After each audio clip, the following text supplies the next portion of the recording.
Good morning, everyone. If we could take our seats.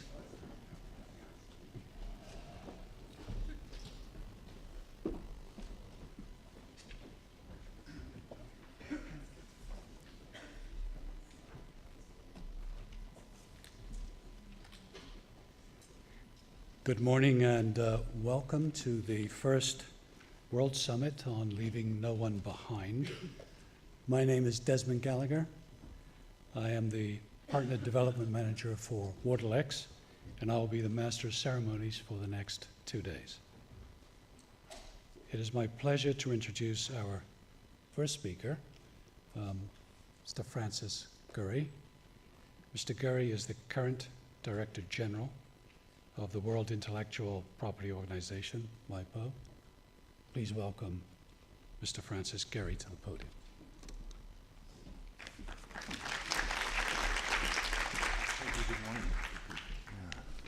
Thank you very much. Good morning, Mr. Michael Murner, the Director General of the United Nations Office in Geneva, Mr. Anders Johnson, the President of Waterlex, Ms. Amanda Loffen, the Director General of Waterlex, and distinguished ladies and gentlemen, it's a great pleasure for the World Intellectual Property Organization to have the possibility to host you here for this World Water Summit. We are not, of course, an organization which is in any way directly concerned with water. However, the mission of the organization is to promote innovation and creativity through a balanced and effective intellectual property system. And technology and innovation, of course, apply to all fields of human endeavor and to all natural resources, actually, and so have many, many applications to water and sanitation. Some of my colleagues will show you some of our programs in this regard, but please let me just very briefly mention them. First of all, one of the functions of a patent system is transparency, to get the disclosure of technology out into the open. And in fact, the patent system is an enormous source of economic and technological intelligence. It contains the most systematic record of humanity's technology, in fact. And so we have a database, which we call PatentScope, which has over 80 million technology disclosures in it. And in that, you are able to find many, many solutions to practical needs that are often overlooked. We also have programs to build the capacity, in particular in developing and transition countries, for exploiting that resource. And my colleagues will mention some of these. We've established well over 500 technology and innovation support centers around the world to take advantage of this passive source of technology in patent disclosures and scientific and medical and technical literature. And we have, in addition, a number of practical programs relating to appropriate technology, because many solutions to practical needs that are identified can be found in patent documentation and are very frequently overlooked. We have, for example, in this respect, done a project in Zambia for solar-powered water purification, which is all done on the basis of technology which is no longer covered by property rights and which is free and in the public domain. So I hope that my colleagues' presentations will give you some insight into these resources, which are available for, of course, all fields of human endeavor, and in particular for matters relating to water and sanitation. We're also delighted, very delighted, to be able to be cooperating in respect of a program that is seeking to advance the execution of the Sustainable Development Goals, in particular SDG 6. The Sustainable Development Goals, of course, remain one of the rare instances of international cooperation today that are unifying countries, unifying corporations, and unifying people. So this, I think, is something that we would like to reaffirm our commitment as an organization to, and to find ways in which we can contribute within our mandate to the advancement of the SDGs. And that, as I said, revolves mainly around, for us, SDG 9, which mentions innovation, and which, of course, has a horizontal effect across all of the other SDGs. So I wish you all very good deliberations in the course of the next 2 days, and once again, we're delighted to see you all here, and I wish you a very successful conference. Thank you.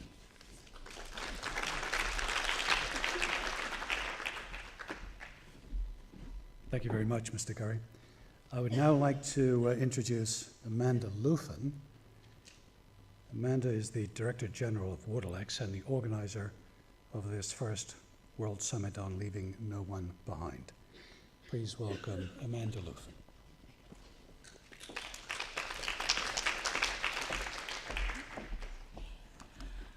Hello everyone. The first thing I'd like to do is show you a little video that was developed actually by UN Water. It's one that we're part of the UN Water campaign this year on Leaving No One Behind. We're part of the task force, we're partners with them. And this was produced recently for their World Development Report, which we've contributed to. And it really puts into place why we're here today and why this summit is so important. So if I could ask. Thank you.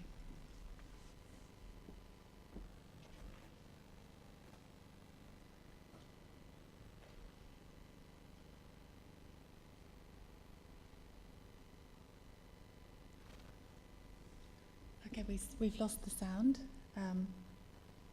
It's beautiful with the sound, of course.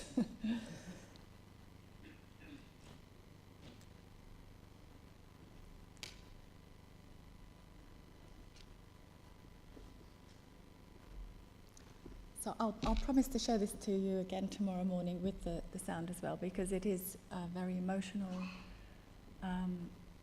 video.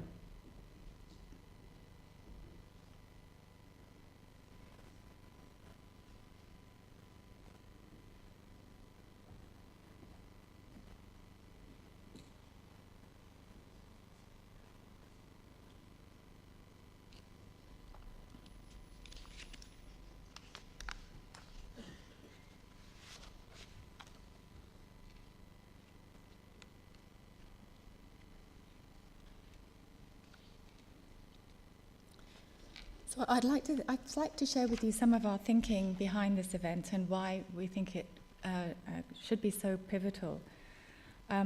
You probably know us as Waterlex. We were founded in 2010 when the UN General Assembly first recognized that water and sanitation are human rights. That was only 9 years ago. Progress in understanding has in some respects been very fast since then, with the advent of the Sustainable Development Goals and SDG 6 on water, which to a large extent embeds the human rights to water and sanitation in its targets. However, how to realize these human rights for the people that don't have the luxury of safe and clean water and sanitation remains elusive. The SDG 6 targets that have been developed through initiatives such as the joint monitoring programs by the UN have provided initiatives for us to see how far we have left to travel until all people are able to assess the new and improved standards for water and sanitation. The results show huge discrepancies between rural and urban communities and between developed and least developed countries. Assessments through the SDG 6 synthesis report cite that we have a long way to go to fulfill these goals by 2030. What we need to do are find solutions that fill the gap between the haves and the have-nots. What is worrying is that the people that are being left behind are not that easy to supply or to reach, and the reasons are often complicated. They may be hiding in plain sight, but ignored due to cultural, gender, or other discriminatory reasons. They may not complain because that's how it's always been done, and they don't realize that they have a human right or that they can ask for help. they may just be in remote rural areas that are suffering from water scarcity or poor water quality or effects of climate change. Or they may not have the knowledge to realise that their water is contaminated, or how to make it safe, or the resources to do so, or know that they have a human right to access clean drinking water in an accessible and affordable way. As a result, the solutions need to take a different approach.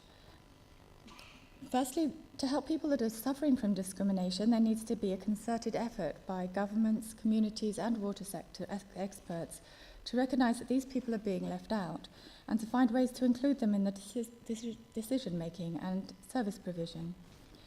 For example, it shouldn't be too difficult to include women and Indigenous people in community decision-making. Number two, to change the way that it's always been done requires a cultural change in thinking, and we need to engage people at all levels to realise that we're depriving people of their human right to universal access. This is particularly salient for women and girls whose needs for safety and hygiene have not been fully considered, and for people that had to leave their homes for economic conflict or other migratory reasons. Or to find solutions for people in physically remote or water-scarce areas where piped supply is not an option. To be easily achieved, we need to find a way to use existing resources more efficiently and to take a more holistic view of water resource management, to seek nature-based and locally derived solutions. There are many tried and tested techniques out there, but the know-how has not been shared with the right people. To manage water quality, there first needs to be investment in water monitoring techniques and education in communities to help local people understand the connection between water management, including waste management, and health. For all of these solutions to work, the rule of law, policies, and government structures need to be in place to ensure that everyone has the same access to these benefits. This is where the human rights to water and sanitation can be a guide and help governments on how to integrate tailored solutions into existing governance frameworks.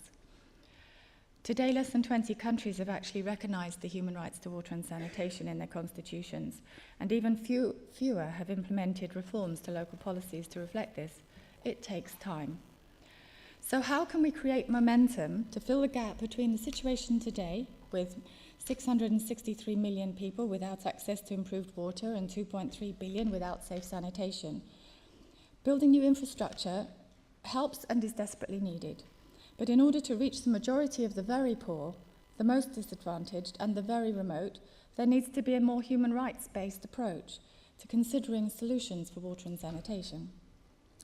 So the goal of this summit is to highlight a selection of innovative ideas to do this. They're divided into two kinds of projects. Technically clever ideas to improve availability of affordable potable water or improved sanitation in water-scarce areas, or those employing existing and traditional methods, but including them in a more participatory or non-discriminatory process that's more inclusive and helps to empower local communities to take care of their water and sanitation needs through better water resource management. In all cases, we're looking for solutions that are affordable, accessible for local people to manage themselves, and scalable to use in other places. We hope that by drawing attention to these challenges and solutions, that we can encourage more action by governments and civil society alike to start implementing easy-to-do solutions for water and sanitation that will help realise human rights for the people that are being left behind. At Waterlex, we understand the enormity of the challenges, encouraged by the enthusiasm and creativity that's being generated to solve them, and we're committed to supporting the realisation of the human rights to water and sanitation in whichever way works best. As you can tell, we like to apply a human rights-based approach to our own actions as well. And I'd like to thank our various partners in a way that reflects the 5 criteria of the human rights to water and sanitation: accessibility, affordability, availability, quality, and acceptability. Accessible, I'd like to extend a very large thank you to Mr. Francis Guri and WIPO for very generously hosting this event on their premises and making it accessible for all. Affordable, many thanks to our co-sponsors, including SDC and WMO, for their contributions that have made this event not only available, but affordable for all. Available, we're very grateful to IWRA for sharing their conference organising experience and making it available to us through our partnership. The quality of the project selection process would not be the same standard without the highly expert Summit Scientific Committee of Water Governance and Human Rights experts, led by Michel Jarreau. And acceptable. We hope that you will find this event acceptable, and it has managed to transcend cultural and societal values to bring people to work collectively together in a creative way and to find solutions for people that are being left behind. Thank you.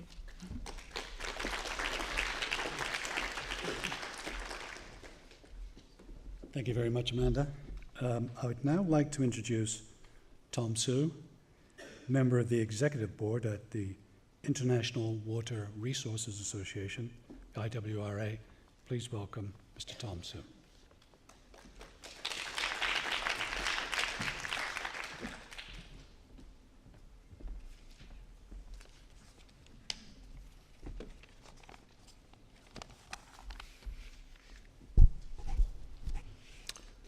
Distinguished guests, ladies and gentlemen, friends and colleagues, I wish you a very warm welcome to the first World Summit on Leaving No One Behind in this beautiful and global city of Geneva.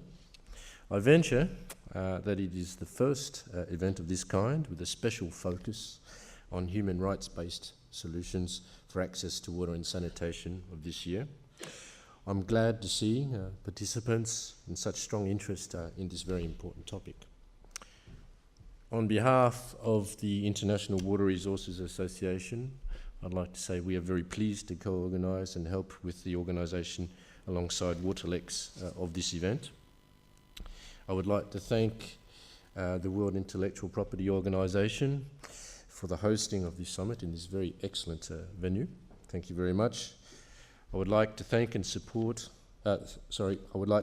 acknowledge the support of Waterlex, the World Meteorological Organisation, the Swiss Agency for Development Cooperation, and I would also like to thank the teams at Waterlex and IWA who worked so hard to organise the event today. Over the past few decades, through the MDGs and through to the SDGs, we've achieved varying degrees of progress regarding the number of people gaining access to safe drinking water and basic sanitation.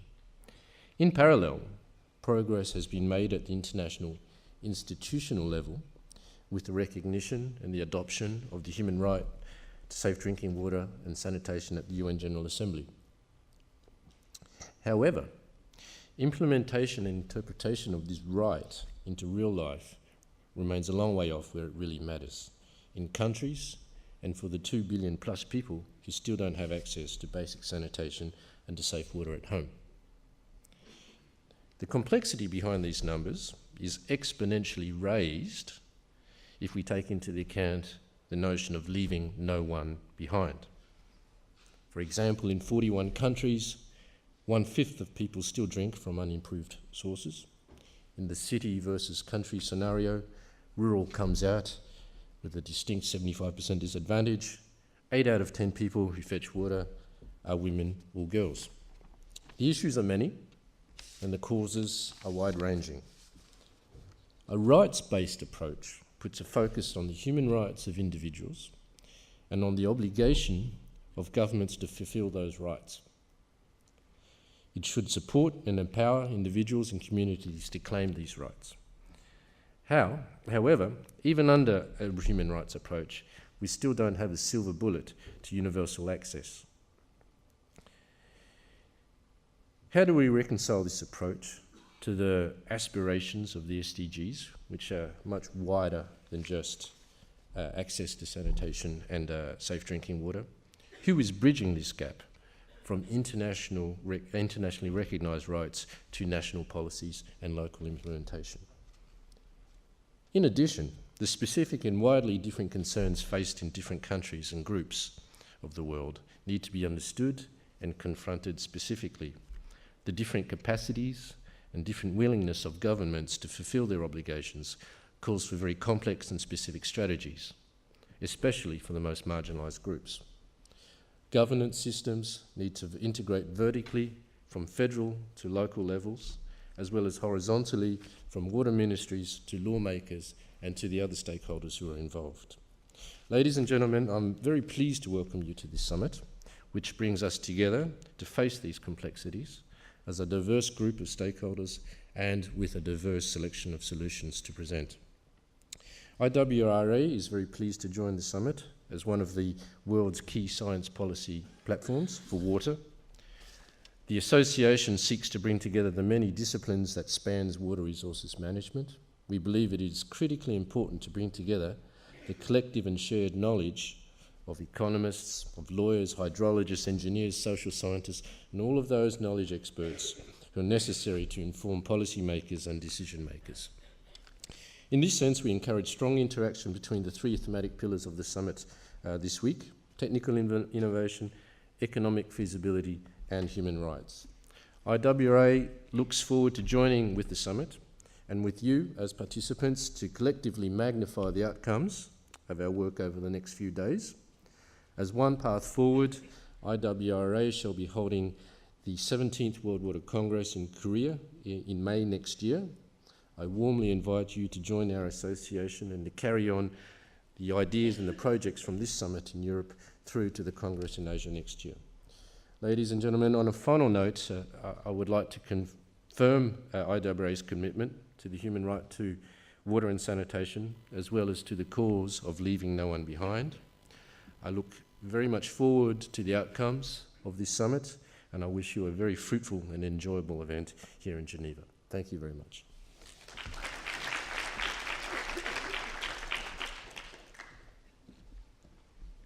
Thank you very much, Tom. I would now like to welcome Andrew Harper from the UNHCR, the UN Refugee Agency. And Mr. Harper is based here in Geneva. Please welcome Mr. Harper.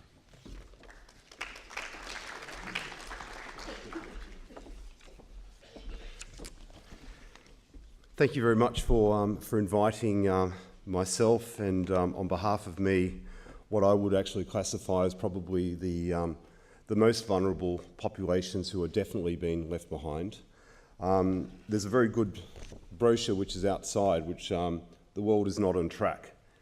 And I would say if the world is not on track, you've got to then sort of say, okay, what is on track for refugees and other displaced persons around the world?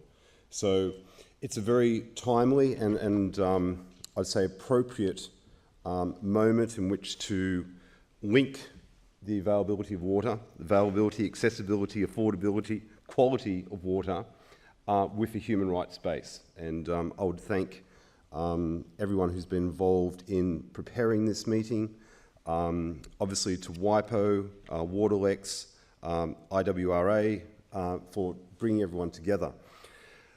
A lot of what I'm going to say would obviously resonate with you because otherwise you would not be here. The challenge, though, will be to try and move away from the theoretical, the aspirational, and see how we can make a difference on the ground. There is challenges across the world. These challenges are not improving, so we have to be more efficient, more effective, more enthusiastic, more collaborative, and we need to be able to measure the difference that we're all making. Attending meetings is important, but how can we actually drive towards addressing the indicators which are contained within the SDGs? So obviously coming from the UN Refugee Agency, the summit's focus on human rights-based solutions for access to water and sanitation is particularly compelling. So I'd agree with what Tom was saying. How do we ensure universal access? We all know that without safe drinking water, the ability for people to survive beyond a few days is extremely limited. So why are we not doing more? The aim of the SDG Goal 6, as you're no doubt aware, but I'll say it again, ensure availability and sustainable management of water and sanitation for all by the year 2030. We probably don't have until 2030. We've got to ensure that we can do much more, much quicker. So in that statement in regards to the SDG, what is particularly important for us is for all, because we assume universal access is non-discriminatory, but in many places when newcomers arrive across a border or even internally displaced, it's not given that they have access to the same rights and conditions as citizens of the country. Whoever you are, wherever you are, water is your human right. This is a slogan of the 2019 United Nations World Water Day campaign, and is very appropriate to highlight the specific human rights challenges linked for refugees and others accessing safe drinking water. Today, the world is witnessing the highest levels of human displacement on record.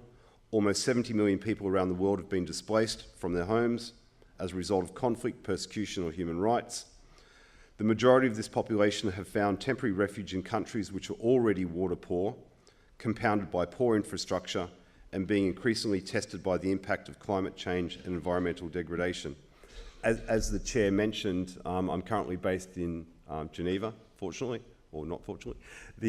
But previous to this, I was in Jordan, where we're dealing with the Syria operation. Previous to that, I was dealing with the Iraq operation. Previous to that, I was in the Indonesian archipelago. All these locations are suffering from lack of water, lack of management of water, sometimes a lack of governance of water. And we often look at refugees and we look at it in a very reactionary way. What we also have to sort of see is how do we mitigate the potential conflict points where a lack of governance of water supply, a lack of governance availability, ensuring the universal nature of water is addressed before conflict comes through.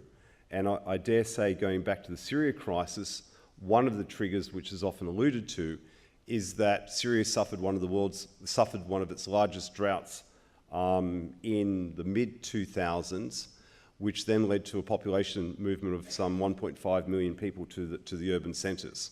How that was properly managed or improperly managed could have been one of the triggers for subsequent crises.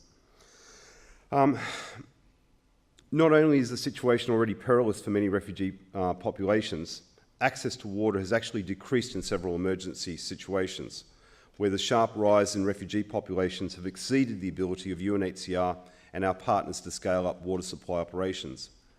In South Darfur, access to drinking water for refugees has dropped to the dangerously low level of 5 litres per person per day.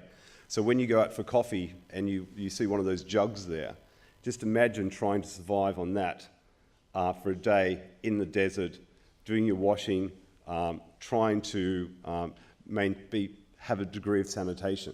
You just won't be able to do it. Like, I would dare say that most of you would be using your 20 litres minimum requirement before 8 o'clock in the morning.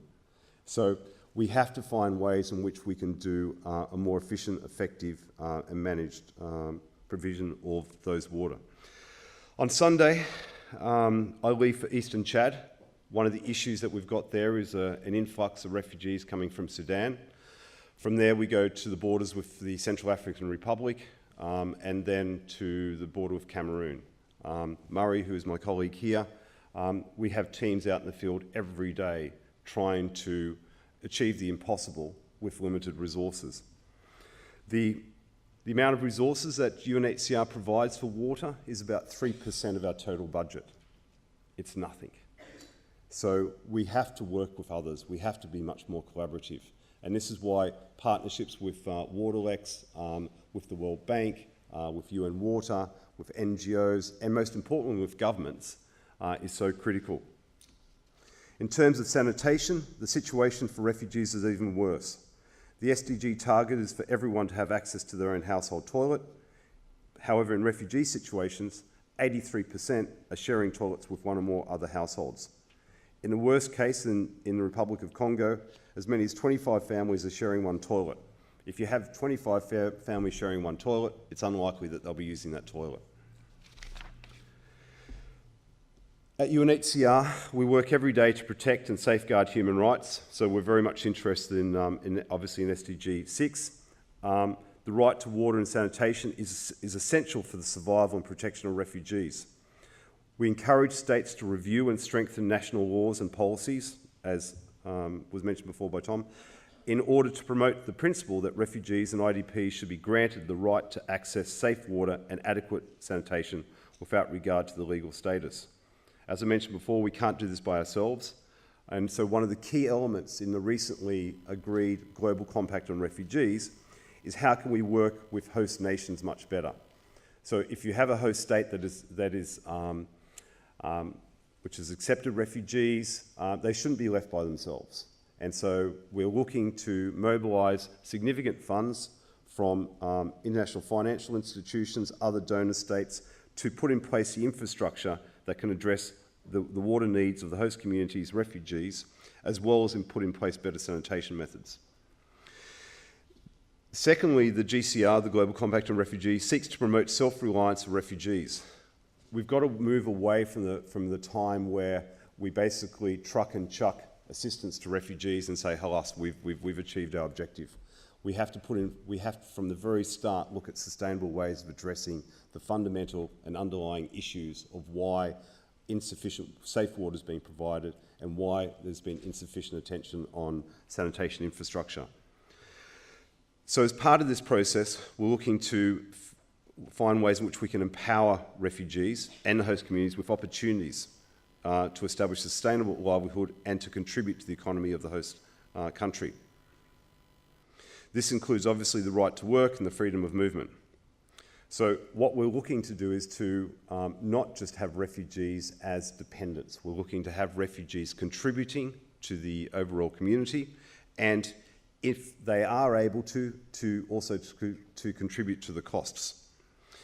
If there's an equitable way of providing water, if there's an equitable access to sanitation, then it's also likely to reduce the amount of tension between the communities. A number of examples, a number of positive examples, because I think this, we focus often on the challenges without sort of saying how far we're moving forward. In Turkey, which obviously has accepted a lot of refugees from the Syrian crisis, of the 31 billion that has been spent on dealing with the refugees that have come into that country, 5% is focused on WASH activities. They've built new dams, reservoirs and pipelines, they've enhanced water and wastewater treatment capacities, and they've invested not only in responding to the refugees, but in the future of hosting refugees so that they can be better integrated within the population. In Uganda, we've been working with the local authorities to build water supply systems which don't only just address the needs of refugees, but also the national residents. The local government has set up a water board consisting of refugees and nationals, which is tasked with managing a system of collecting water user fees. This example shows that by embracing the objectives of the Global Compact for Refugees, refugees can not only enjoy their right to water, but also positively influence the availability, quality, accessibility and affordability of the water, and even taken a role in accountability, which I think is important. I'll basically wrap up now, but the conclusion and key messages, we obviously believe at UNHCR that the right to safe water and sanitation is the most fundamental of all human rights in order to survive and thrive. It is essential for enjoyment of all other human rights, such as the right to life, the right to health and the right to food, the right to education, the right to work, and so many more. The right to water and sanitation is therefore fundamental to UNHCR's mandate of providing international protection and plays a central role to identifying permanent solutions for refugees. So in order to ensure refugees are not left behind, one, we need to try and mitigate that there's no more refugees, which is not necessarily achievable, but we must be looking to we must work towards removing legal and social discrimination and promote the quality of access to basic water and sanitation services for both refugees and host communities. That might sound simple, but one of the challenges that we've got within UNHCR and a number of other agencies have is that within the SDGs, which again is a unifying element, refugees are not often taken into account by national authorities when they collect data. So we've been working with others to see how we can make sure that when people look at data, they also very much take into account what is the position of refugees. Refugees must be included in national development plans and financing plans for WASH services. And 3, governments must allow refugees the right to work and pay where they are able for water supply and sanitation services. Considering these global challenges, but also the current opportunities, this Summit on Human Rights-Based Solutions for Access to Safe Water and Sanitation is very timely. I wish all of you fruitful discussions and look forward to the new insights emanating from this summit. Thank you very much.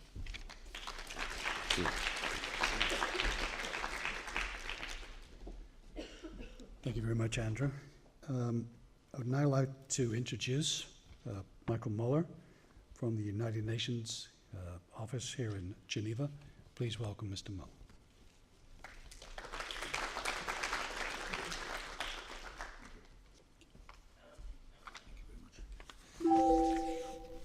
Good morning, ladies and gentlemen. It's my pleasure and privilege to join you for the first World Summit on Leaving No One Behind. Let me first of all say thank you to Waterlex for bringing us together, to WIPO for generously hosting us, and to the many sponsors for their support in making this summit possible. Leaving no one behind. It's one of the foundational pillars on which the entire 2030 Agenda for Sustainable Development rests. And the logic for that is simple and very powerful. If the challenges are existential, global and interlinked, then we really are all in this together. And no one wins unless everyone wins.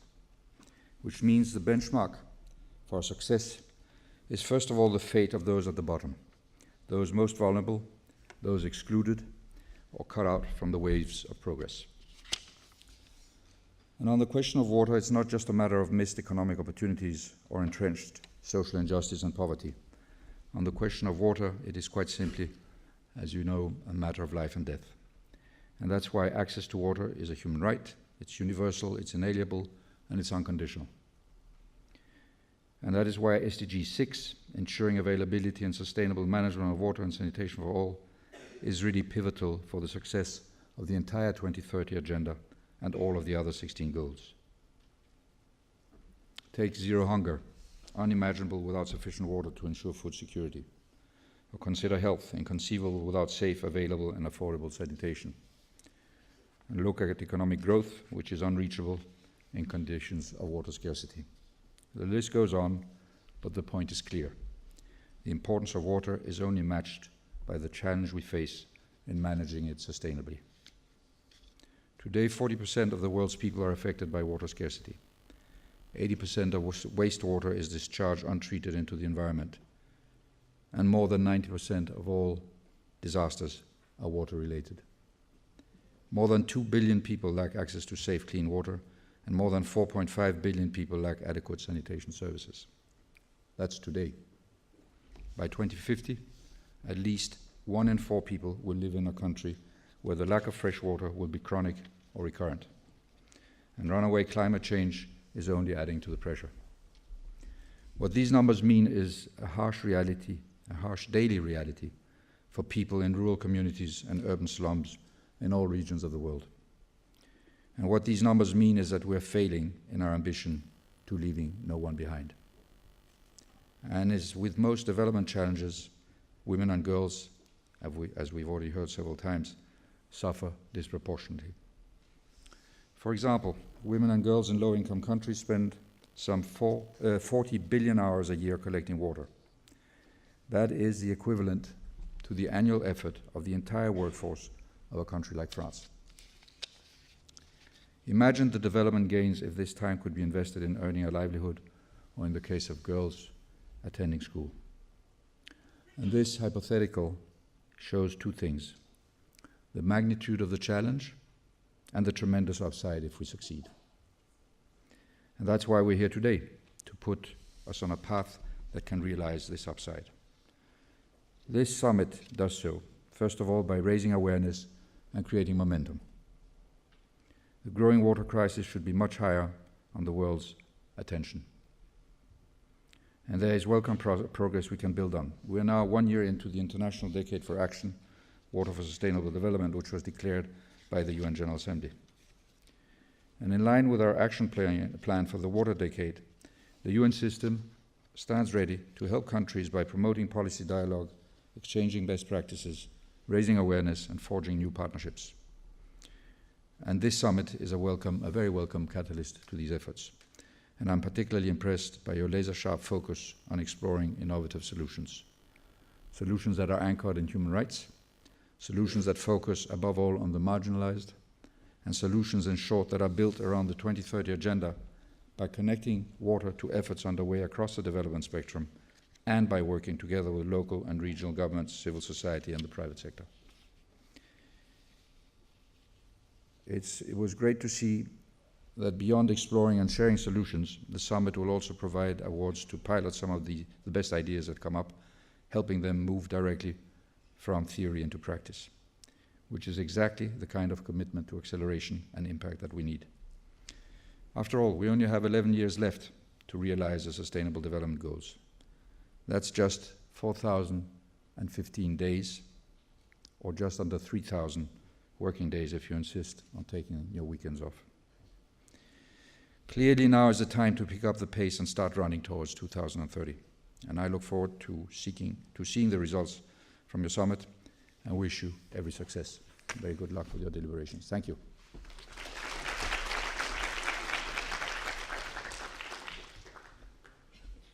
Thank you very much, Mr. Muller. I would now like to introduce Andrew Tchaikovsky and Sandrine Aman from WIPO.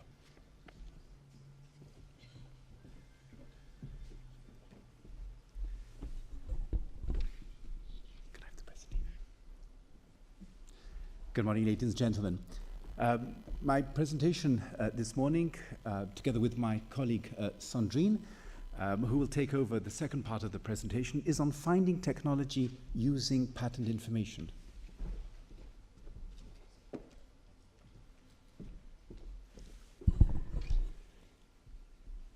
And so I'd like to, if I may change the slides, I'd like to have a look at why it's important to use patent information and mention a few of the things that one of the many things that WIPO does in this area of patent information.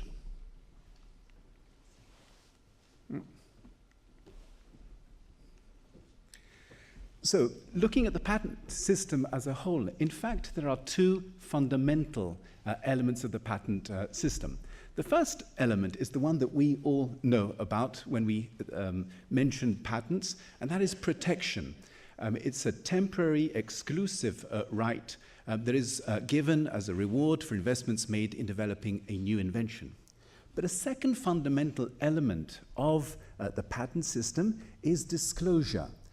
Once a patent is filed, 18 months after that, it is published, and all of the technology that you find in that patent is made available to the public. So both these elements, of course, promote innovation and economic growth. But I'd still like to kind of very much focus on this second element of disclosure and compare the differences and highlight the importance, again, of disclosure and where patent information comes from. So looking at protection, patent protection is territorial. A Swiss patent is only valid in Switzerland, a Chinese patent only in China, and so on. But disclosure is global. So the Chinese patent is available, can be accessed anywhere in the world. Same for the Swiss, the Korean, etc. Protection is time limited. I mentioned it's a temporary, exclusive right. In most jurisdictions, it's up to a maximum of 20 years. Disclosure is permanent. Once something is published, it cannot be unpublished. Protection of an invention by a patent is defined, the scope of the invention is defined by the claims. The disclosure is the full document. So not just the claims, which are just one part of the patent document, but of course all the other parts, the description, the drawings, etc. So while protection gives you an exclusive right, disclosure is a learning opportunity. Even if a patent is in force, there is nothing stopping you from learning from that patent. So you might not be able to commercialize it, but there's nothing stopping you from learning from it. And there are patent databases that contain more than 110 million patent documents. And to that enormous resource of technological knowledge that you find in these patent documents, another 2 million or more documents, patent documents, applications are published in these databases every single year. There are various studies that have been made that show that the technology, the information that you find in patents isn't found anywhere else. So even though there are many scientific technical journals, the information that you find in patents isn't found anywhere else because it's so big. And a lot of this information is available free of charge. My colleague Sandrine will be talking more about WIPO's free of charge patent search system called PatentScope in a little while. So patent information is a unique source of information. So let's take a look at an example of using patent information. In this scenario, we have a research laboratory that aims to develop water treatment technologies, and would like to know what has already been done in this area of research. So carrying out a patent search on PatentScope, on WIPO's PatentScope, I've carried out a very broad search. I've used patent classification which defines or is used to find relevant documents. I've used a very broad patent classification for water treatment, wastewater treatment, treatment of sewage and sludge.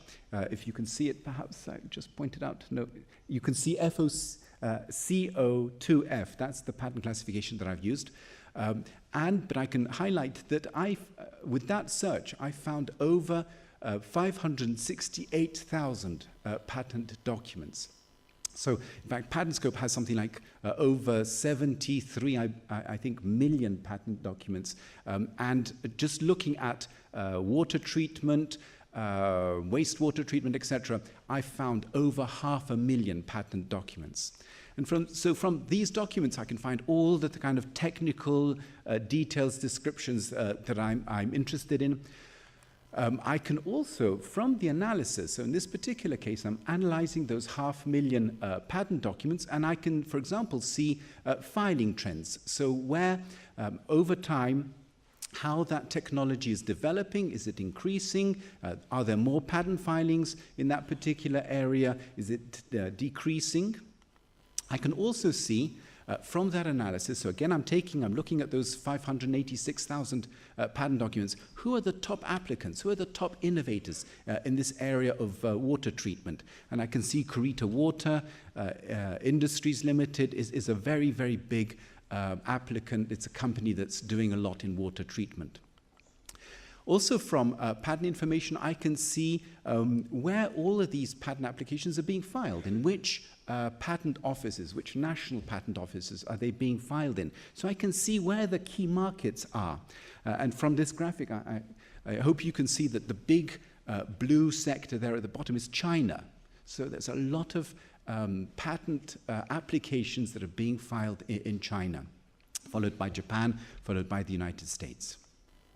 So I can use patent information for various uses. The first and most important is technical, so to avoid reinventing the wheel, not to waste time and money on research that has been already done, perhaps in your very own university or on the other side of the world, but not to reinvent the wheel. I can also use patent information to identify inventions in the public domain. The vast majority of the patents that you find in these enormous patent databases are actually in the public domain.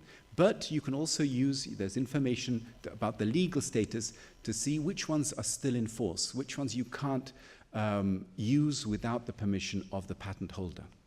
And you can use also patent information as a business policy use to kind of gather business and industry intelligence. And I have an example here of an international patent application that the title is Gestures for Touch-Sensitive Input Devices. And this patent application was published in February 2006, and it actually comes from an applicant called Apple Computers. And just after that, Apple released, or 11 months later, in January 2007, Apple released its first iPhone. So I'm sure that Samsung, all the other mobile phone companies look very, very carefully at what Apple is filing and vice versa to see what are the possible new features that are going to be incorporated in a company's product. WIPO, what is WIPO doing to promote, to facilitate the use of patent information? The Director General mentioned that we have many initiatives. One of them is the establishment of Technology and Innovation Support Centres, or TISCs for short. We've started working formally on national projects in 78 member states, and within those member states there are now over 740 TISCs. At the end of each year, we carry out a survey to find out how many people actually use the services of the TISCs, and we find that there are more than 700,000 inquiries that come to these TISCs every single year. So what do the TISCs do? Well, they, as I said, promote, facilitate access to patent and non-patent databases, so scientific and technical journals. They provide assistance in using the databases. So WIPO, we train the staff in a TISC, and a TISC actually isn't a standalone institution. It's part of, for example, a university. So it could simply be one person that's trained with a computer that's connected to the internet. That is a TISC. Once that person is trained to know where to look, which patent databases, because there are many different patent databases, national databases, free of charge patent databases, commercial patent databases, but then also how to carry out an effective search. So to have a search strategy. I mentioned that I used a patent classification symbol to find all of those documents on water treatment. But knowing about patent classification isn't intuitive. It's something that you need to kind of be taught. The patent classification is hierarchical, the structure is hierarchical. So once you have an idea of how to use, for example, patent classification combining with keywords, you have a patent strategy to find what you're looking for and to narrow down, for example, what exactly you're looking for in, for example, water treatment of those 580,000 documents, to find exactly what you're looking for, to find that needle in the haystack. TISCs can also give all sorts of other additional services according to needs and their capacity. Another thing that we're doing is we're providing patent landscape reports, which are patent searches, reports of patent searches in a particular technology, perhaps for a particular country or geographical area, which show innovation patterns, patenting trends, and are very, very useful for policymakers, whether it's government, research and development, academia, and industry as well. Examples of this, I hope that you'll be able to find outside, are these two patent landscape reports. One is on desalination technologies and the use of alternative energies for desalination. The other is membrane filtration and UV water treatment. And we hope very much also that, that not only these are made available through the ones or the reports that we commission, but also we are teaching the TISCs to be able to kind of also carry these much more complex patent searches, analytical searches, to provide them to local users as well. I'd like to finish by mentioning also two public-private partnerships that WIPO is a partner of. The first one is Access to Research for Development and Innovation, or RD for short, and that permits access for free or low-cost access to scientific technical journals. And that's part of a bigger partnership called Research for Life with other UN agencies as well. And the other public-private partnership, the program that we're involved in, is called ASPI, Access to Specialized Patent Information, and that allows free or low-cost access to commercial patent databases. So I've mentioned PatentScope. Sandrine will talk about PatentScope in a little bit more detail in a second. That's free of charge, but there are also commercial patent databases which have much more sophisticated search and analysis functionalities as well. I don't think we have time for questions, but if you do have any, please write to us and we'll be more than happy to answer. Thank you.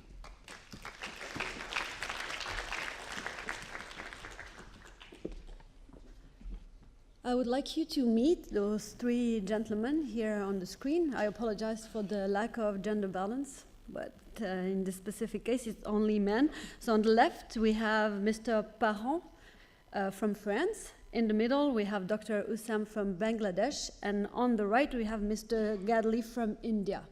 Those three gentlemen have something in common, which might be of interest to you. They all came up with innovative ideas to supply clean water to communities. Mr. Parent developed a wind turbine to provide clean drinking water from humidity-containing air. Dr. Usam created a non-chemical filter to fight the arsenic menace in water. And Mr. Gadil invented a water disinfection unit using UV light. Where did I find all this useful information? You can guess from Andrew's talk that it was not in this fortune cookie. I went online and accessed our databases. You heard its name, it's called PatentScope. It's free of charge. And this is what the landing page looks like. Here, what I did, like Andrew, I perform a search like you would do in Google, for example. You have a search field where you can enter keywords. I did a less sophisticated search than Andrew. I just entered simple keywords. You see them here, they're highlighted, producing drinkable water. And this is what the system found as results. So if we take a closer look at the result page, we have here a lot of information. This is actually the same information Andrew showed you in a graph format. By default, it's a table. And here you can find the main applicants that are related to the search I perform. This, for example, could be very useful if you're looking to set up partnerships or if you're looking to find some licensing options. And then at the bottom, you have access to the technological information in the patent documents. Just to show you, I opened one randomly. This is what it looks like. There's a lot of information. This is where the inventor describes in great detail the invention. And if there are drawings, they're also accessible. This is where I got the drawings you saw in the beginning of my presentation. The search I performed was very easy, just 3 keywords, but it can be a lot more complex due to the nature of patent documents. They come from all over the world, which means many different languages. The language they're written in is very technical and complex. So what we did here at WIPO, we developed some tools, for example, translation tools, also other tools to overcome language barrier in order to make all this information accessible to our users. We provide online help. We have tutorials, and as well we have user guides. And we have webinars. They're free of charge, like our system. We have 2 sessions every month. The session either deal with an overview of the system or with more specific feature of the system. Here I give you the URL if you would like to join the webinars.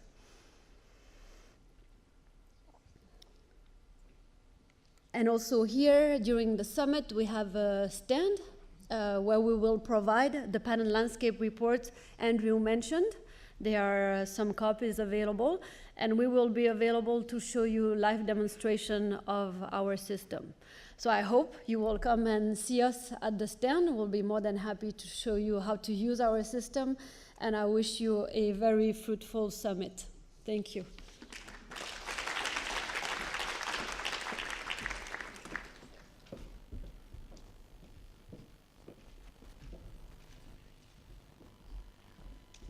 Thank you, Andrew and Sandrine. I would now like to welcome Anja van der Op from the from WIPO's Global Challenges Division. Please welcome Anja van der Op.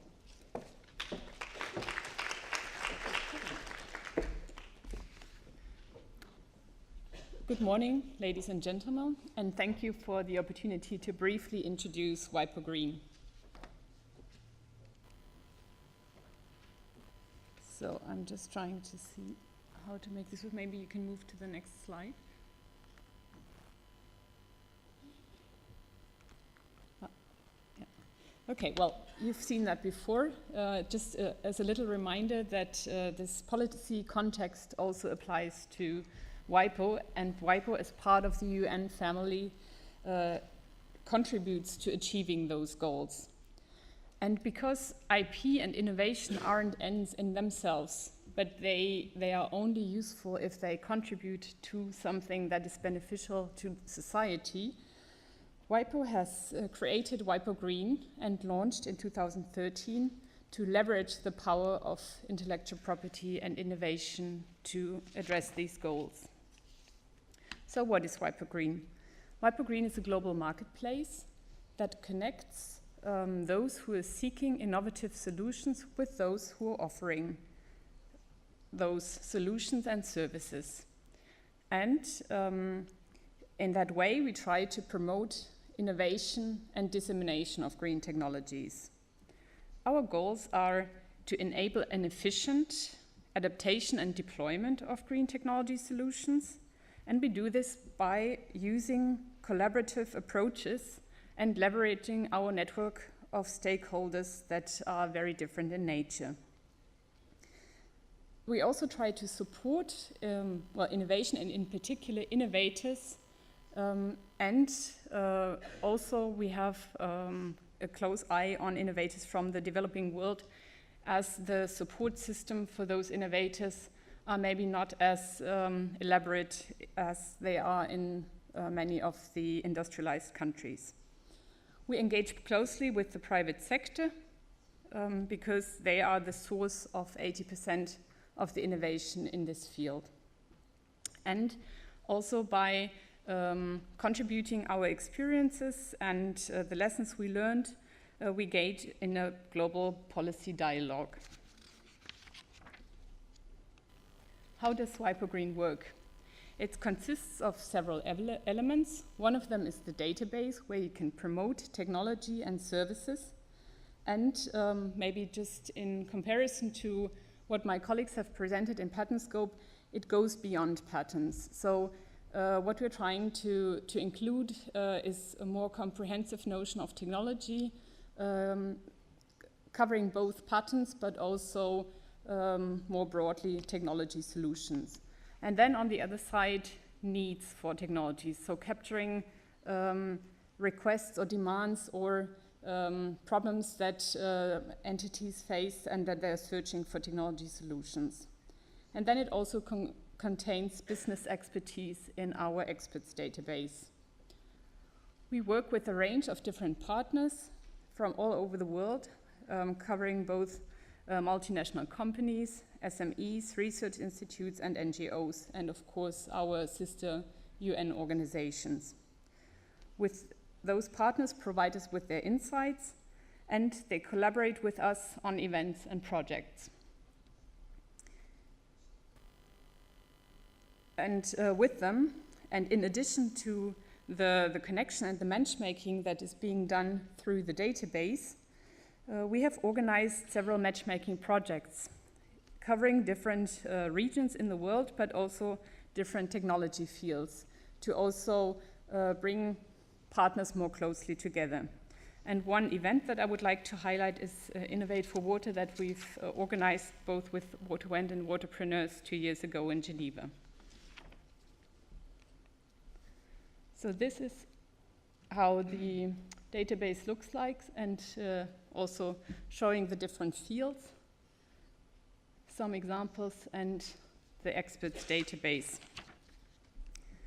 Most of the technologies come from or cover the energy sector, but there are also 7% of entries in the water sector, ranging both from water treatment, water efficiency, production, and water storage. And under pollution and waste, there are also wastewater solutions. Most of the technologies come from the US and then followed by Israel and Singapore. The needs mostly come currently from Kenya, but this is due to the matchmaking project that we had organized in the region. So just to finalize, one of the examples or the results from that Innovate for Water event in Geneva was a cooperation between Cubo and SUSTIC, two SMEs, around increasing access to safe drinking water. So information on that and beyond, you can of course find on our website, but we're also outside at the booth and are happy to engage further if you want to try, if you want to promote your technologies or want to see how to find solutions. So I thank you very much for your attention.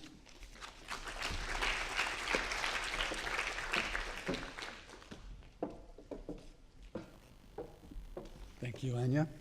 I would now like to welcome Michel Giraud, the Secretary General Emeritus of the WMO. Please welcome Michel Giraud.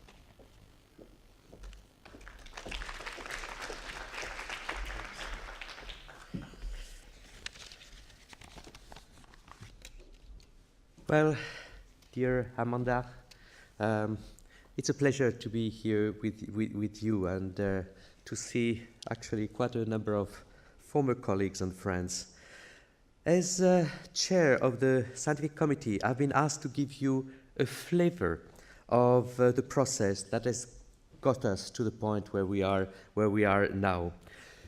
There was an international call for submitting projects, and following that call, indeed, we received quite a number of very good projects, and therefore it was important to put in place a very rigorous evaluation and selection process with recognized experts who would represent a wide range of skills, ensuring academic rigor, of course, transparency, and also independent decision making. The summit scientific committee consisted of 12 carefully selected experts in the areas of human rights, water governance, and water science.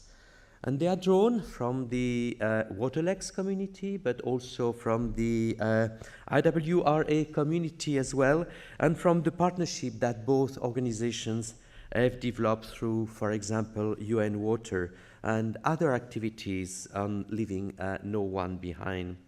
I was very pleased this morning to see that Francis Gurry attended the opening, because we heard from WIPO that WIPO has a number of activities which may not be so well known in this area. But thank you very much for this presentation. It was very, very helpful, and thank you for hosting us there. I was also very pleased to see the presence of Michael Müller, because he has been a passionate advocate of leaving no one behind, the Sustainable Development Goals, and I think that was a powerful message to support this summit.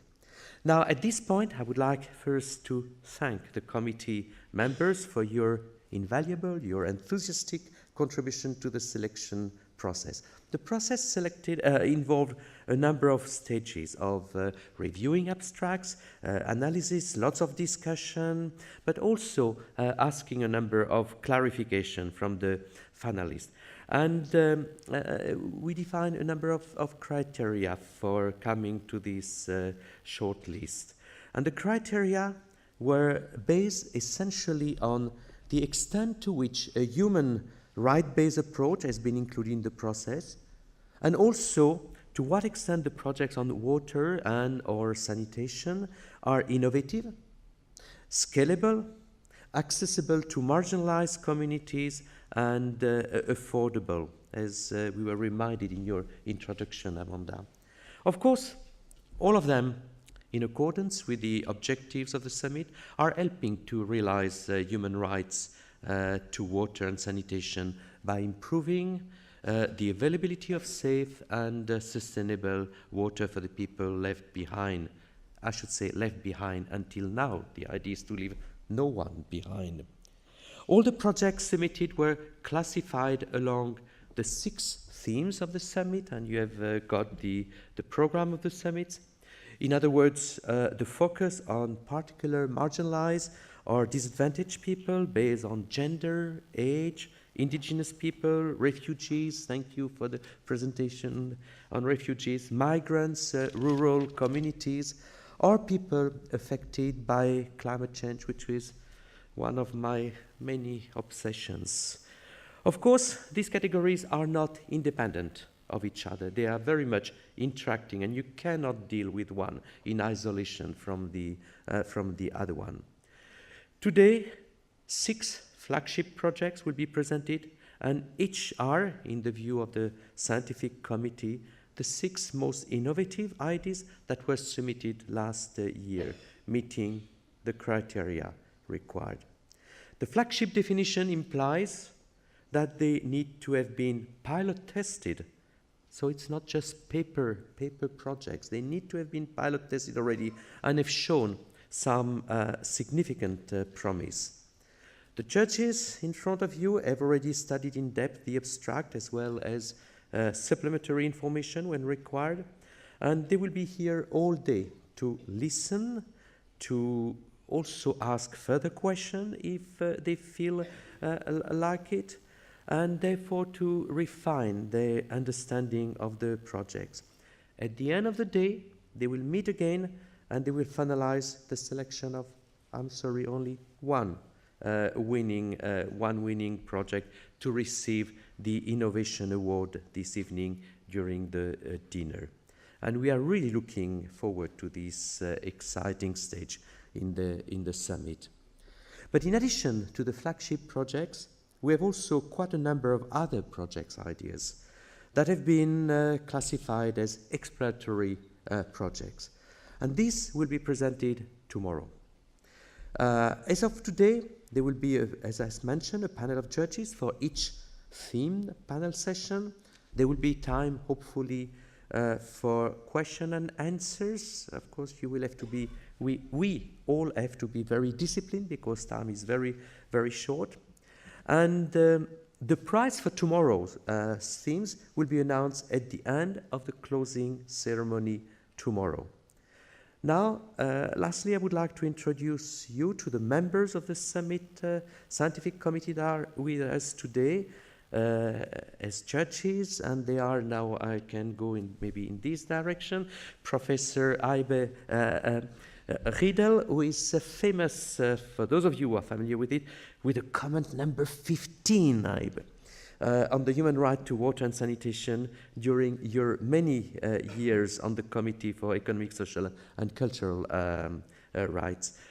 Celia Beroya, WASH expert from the Inter-American Development Bank. Some chairs are missing. Murray Burt and Murray, I don't know how to introduce you, but from UNHCR, and many people know you in this room.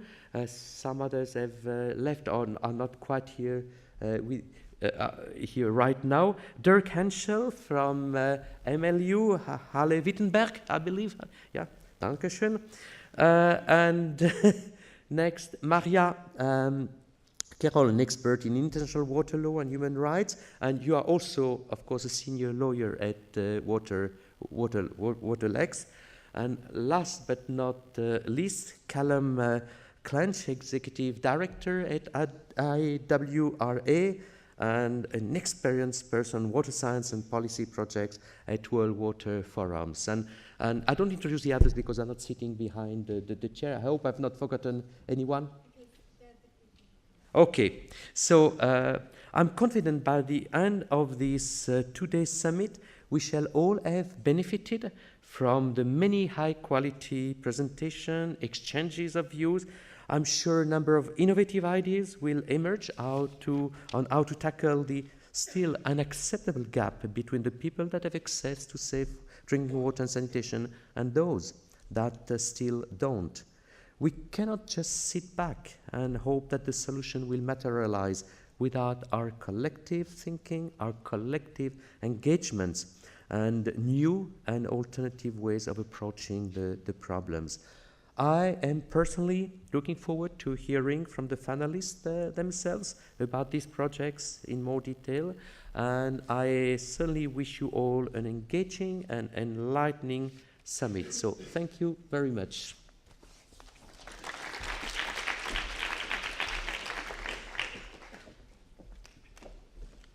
Thank you, Michel. We're going to move directly to the flagship presentation, and Amanda's going to take that on. No, I think we need to invite up the judges to stand on the stage. Could the judges take their seats up here on the stage? We'd like to invite Aibe, Celia, Maria and who's the fourth one? Today's judges, please, and Callum to join us on the stage.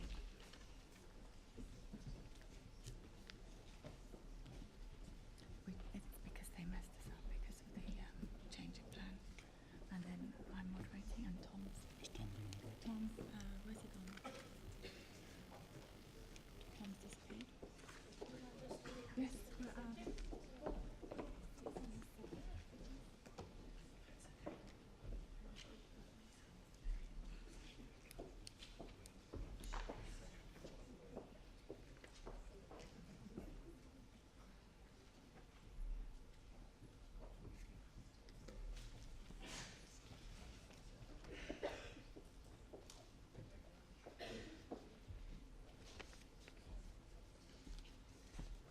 All right, so going to go to flagship 1, the project.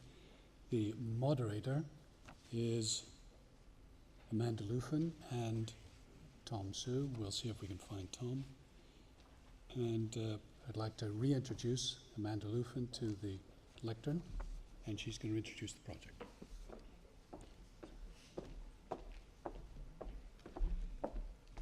So, thank you again. I'd like to just explain the format a little bit because it's been a little bit changed because of the departure of some of the DGs earlier on.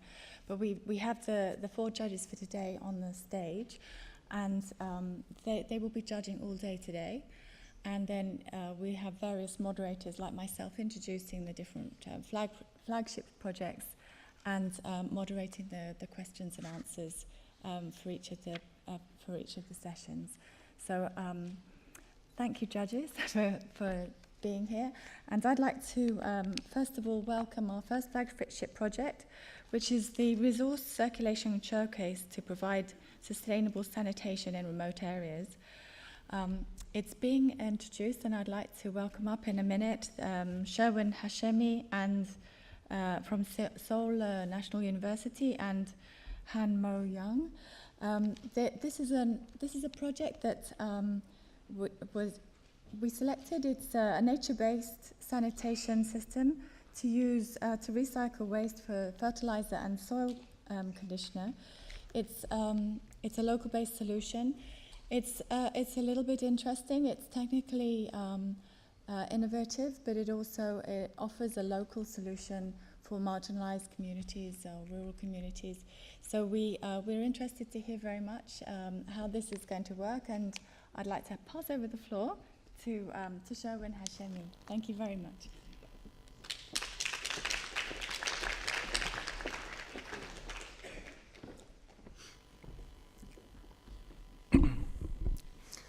Yes, distinguished ladies and gentlemen, thank you very much for being here to hearing this flagship project presentation. My name is Sherwin Hashemi, and I am a postdoc fellow working at Sustainable Water Management Center at Seoul National University, a beautiful Republic of Korea. And it's my honor and pleasure to present our flagship project called Self-Sustaining Resource Circulated Sanitation to provide sustainable sanitation in remote and rural areas. This project underwent under the observation of Professor Mu Young-han. So here are the contents of this presentation, a short introduction on the problems that we have, sanitation problems that we have in remote and rural areas, and the current solutions, presenting the consideration for sustainability, our scientific approaches toward some sustainable solutions, the implementation plan for the future, and some take-home messages. So, as for the introduction, first of all, let's see what kind of problems we have in remote and rural areas. So we have a lot of problems, but I could summarize that into 4 major parts. We have the water shortage, we have a lack of sufficient maintenance, and all these things will lead to the public health concern, which comes from unsustainable and unvalid practices like open defecation. And also, of course, we have risks for women and children. So what is the currently available sanitation solutions that we have to tackle these problems? So first common one is the off-site sanitation. In the off-site sanitation practices, we use flashing toilets, and we have the water supply and sewer supply. So water, urine, and feces will mix with each other, and then they will be sent for the sewer systems. The problems and limitations of these systems to be used at remote and rural areas can be listed as a complicated infrastructure, high water and energy consumption, and waste of nutrients. So what other alternative do we have? We can go toward on-site sanitation system. For example, we can go toward the septic systems. So in septic systems, still we use the flashing toilets. We mix urine, feces, and flashed water together, and we send it to the septic tank. And after retention time, it can be soaked into the soil or it can be released to the water body. Still, we have several problems here. First of all, there is insufficient treatment. If we use the system too much, there will be insufficient treatment, and then we will have risks for environmental pollutions. And also, the maintaining such a system will be very difficult. But we also have another option, which may go toward this. It's called like ecological sanitation system or resource-oriented sanitation system. In these cases, we go toward the dry toilets. We don't use water for flashing. And therefore, we have to deal with urine and feces and think about treatment or utilization of these systems. But the matter is that how can we use these types of systems? So this part will be our focus. So the ROS system, the resource-oriented sanitation systems, they have different categories, different types. One common one is the dry composting system. So in these types of systems, we mix urine and feces and we send it for the composting. There are limitations. We have long retention time. In the case of high volume, it's difficult to manage it. And there will be difficulties in handling it in the case of odor or other problems. Also, we can go toward the urine division dry toilets. So in these types of systems, we separate urine and feces. These systems, so urine and feces can collected on site and can be sent for off-site treatments. So in these types of systems, we have hygienic concerns, we have off-site treatment infrastructures, and also unstable condition for fertilizing. But the solutions that we would like to focus on, which is called resource circulated sanitation, in this system, we have on-site collection, and also we will provide on-site treatment. And then we think about use of the final products for agricultural uses, for example, as fertilizer, or for enhancing the productivity of the soil. So the big question here is that how we can make it sustainable. So in order to make it sustainable, we should have consideration for sustainability. So the solution should be technically, socially, and economically sustainable. In the case of technical sustainability, I have highlighted four main terms. First of all, there should be no or minimum usage of water and energy. We should go toward the separately collection and nature-based treatment of urine and feces. We should go toward the self-sustaining and easy maintenance. And finally, we should think about utilizing the final products. As for the social sustainability, we have to think about three main things: about acceptability, about accessibility, and availability of the system. In the case of acceptability, we should consider educating local people, we should consider creating new jobs, we should be able to enhance the sense of ownership and the social responsibility in the society that this system is going to be implemented in. And of course, the system should be matched with the sanitation culture of that specific community. In the case of accessibility and availability, we should consider that the system should be always ready to be used. There should be equal access without any discrimination in using the system, and of course it should be safe for the women and children. In the case of economic sustainability, the system should be affordable for the community. In this case, we can go toward using local materials and labors, and we should make the system so that everybody could be able to use it or to make it by himself. Also, the system should provide benefits. We can get benefits from the final products. Therefore, these economic benefits can cover the maintenance cost by, for example, providing the fertilizer or improving the agronomic productivities. There are, of course, other sustainability considerations. The system should be culturally acceptable. In this case, we can focus on the historical background and the indigenous wisdom of the community. Of course, the system has to be science-based to be able to solve the challenges using science and engineering. And of course, only theory is not enough. We have to make the system practically proven, and the system should be replicable, and the system should be applied in the real scale. So our idea for providing a solution was following these outlined matters. And in this case, actually, we tried to start from indigenous wisdom. Well, in most of Asian countries like Korea, like Japan, Vietnam, China,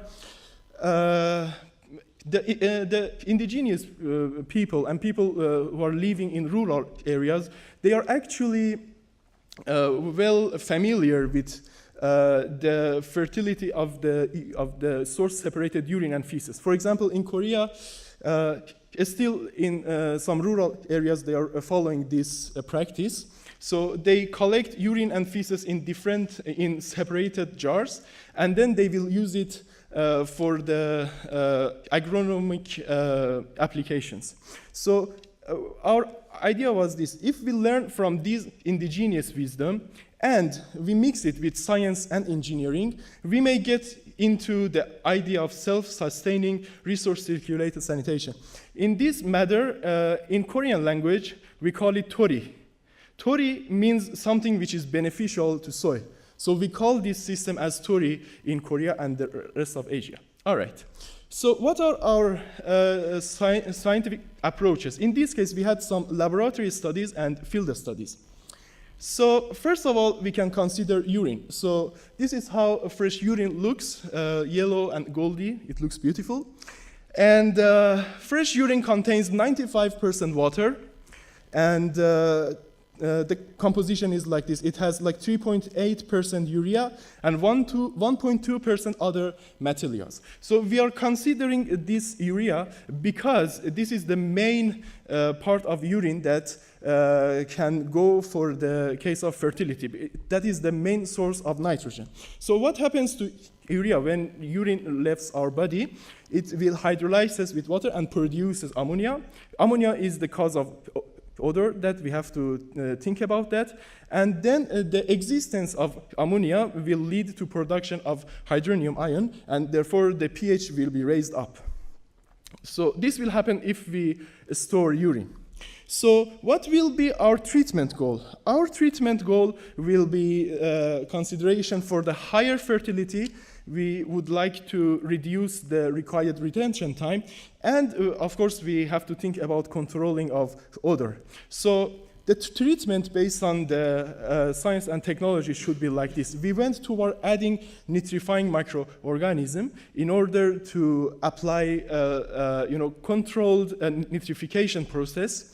And we have done this process in a PFR system, applied flow reactor, and we went toward the control of pH. So this was our first idea to make this matter. So we used a very localized material. We used these like jerry cans, and which are cheap and available everywhere. And we just connect them with hoses to make this PFR system. And we add the nitrifying biocides inside that, those like microorganisms, microfloras inside it. And therefore, the effect of this type of treatment was like this. We tried to transform ammonia to nitrate. This process went toward the reduction of pH and also the controlling of odor. This idea has been checked in the lab, and we found the efficiency of this treatment process, and we have reported that in a published paper. So storing urine without treatment will lead to improper nitrogen composition. We have high nitrogen loss because ammonia will leave the system as gas, and we will have odor problems. And also we have a long stabilization time, around 15 to 20 days. But this treatment helps us to modify the nitrogen composition to meet the EC standard criteria. We have prevented the nitrogen loss and control the odors. And also we were able to stabilize urine in a much shorter time, among about 7 to 10 days. So how about feces? This is the fresh feces. 75% of it is water, 14% are organic compounds, and the rest are other types of compounds here. Again, our goal for feces are a little bit different. So we are going toward a better biodegradation for feces, the biodegradation process. We are going to get rid of those pathogens and parasites inside that. And of course, the process should be fast. So we are aiming to reduce the required detention time. So hopefully we had solutions for this matter. Again, we figured out that nitrification process can be useful for treating feces, and also we went toward like higher dehydration and enhancing the composting process. So the system was very easy, like feces will be added inside a batch reactor like this, and then we mix it with sawdust and those nitrifying microorganisms with each other. And therefore, by using this, the system could efficiently work, because oxidizing ammonia can enhance the biodegradation, and also this process went to stabilizing the carbon to nitrogen ratio. So within 20 to 25 days, we can have our final product and utilize it as soil conditioner. So we have checked this matter in lab, and we reported our findings in 2 different published papers. Again, in short, this controlled nitrification process could enhance the biodegradation and shorter the retention time. We could remove all the pathogens inside the feces samples, and the fertility has been improved. So we went from lab to the field. After obtaining these results, we have implemented our first project called Tori-1. This project has been implemented in Novan district of Seoul. The place was in a suburban area, and the venue was an urban agricultural center. The people who were using this system were people who went to this agricultural system, agricultural center. They have their own paddy sections to do their agricultural activities. And the land was owned by a private sector. So this was how we have designed our first system. So we had the seat, or like upper part. In the upper part, we had the easy maintenance and thought about a vent design ventilation to remove the odors. We had the introduced urine reactor and feces reactor. So we tried to enhance the fertility and reduce the required retention time. And also we had on-site treatment and utilization. So we even checked our final products that made by this system. We have treated soil with different types of fertilizers. And we have figured out that, so this is day 7, day 14, and at the harvesting time, we have figured out that the white radish, the plants that were cultivated with a mixture of treated urine and treated feces could lead to the bigger and better agronomic productivity.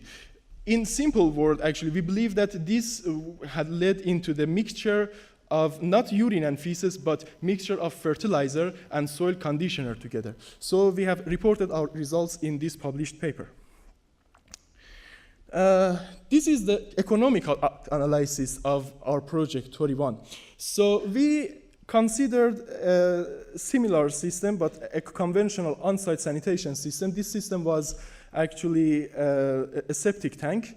In the case of septic tank, we have very limited economical benefits from that. So, for example, after 20 years, the total, the cumulative cost of the total system will go more than like $6,000. However, when we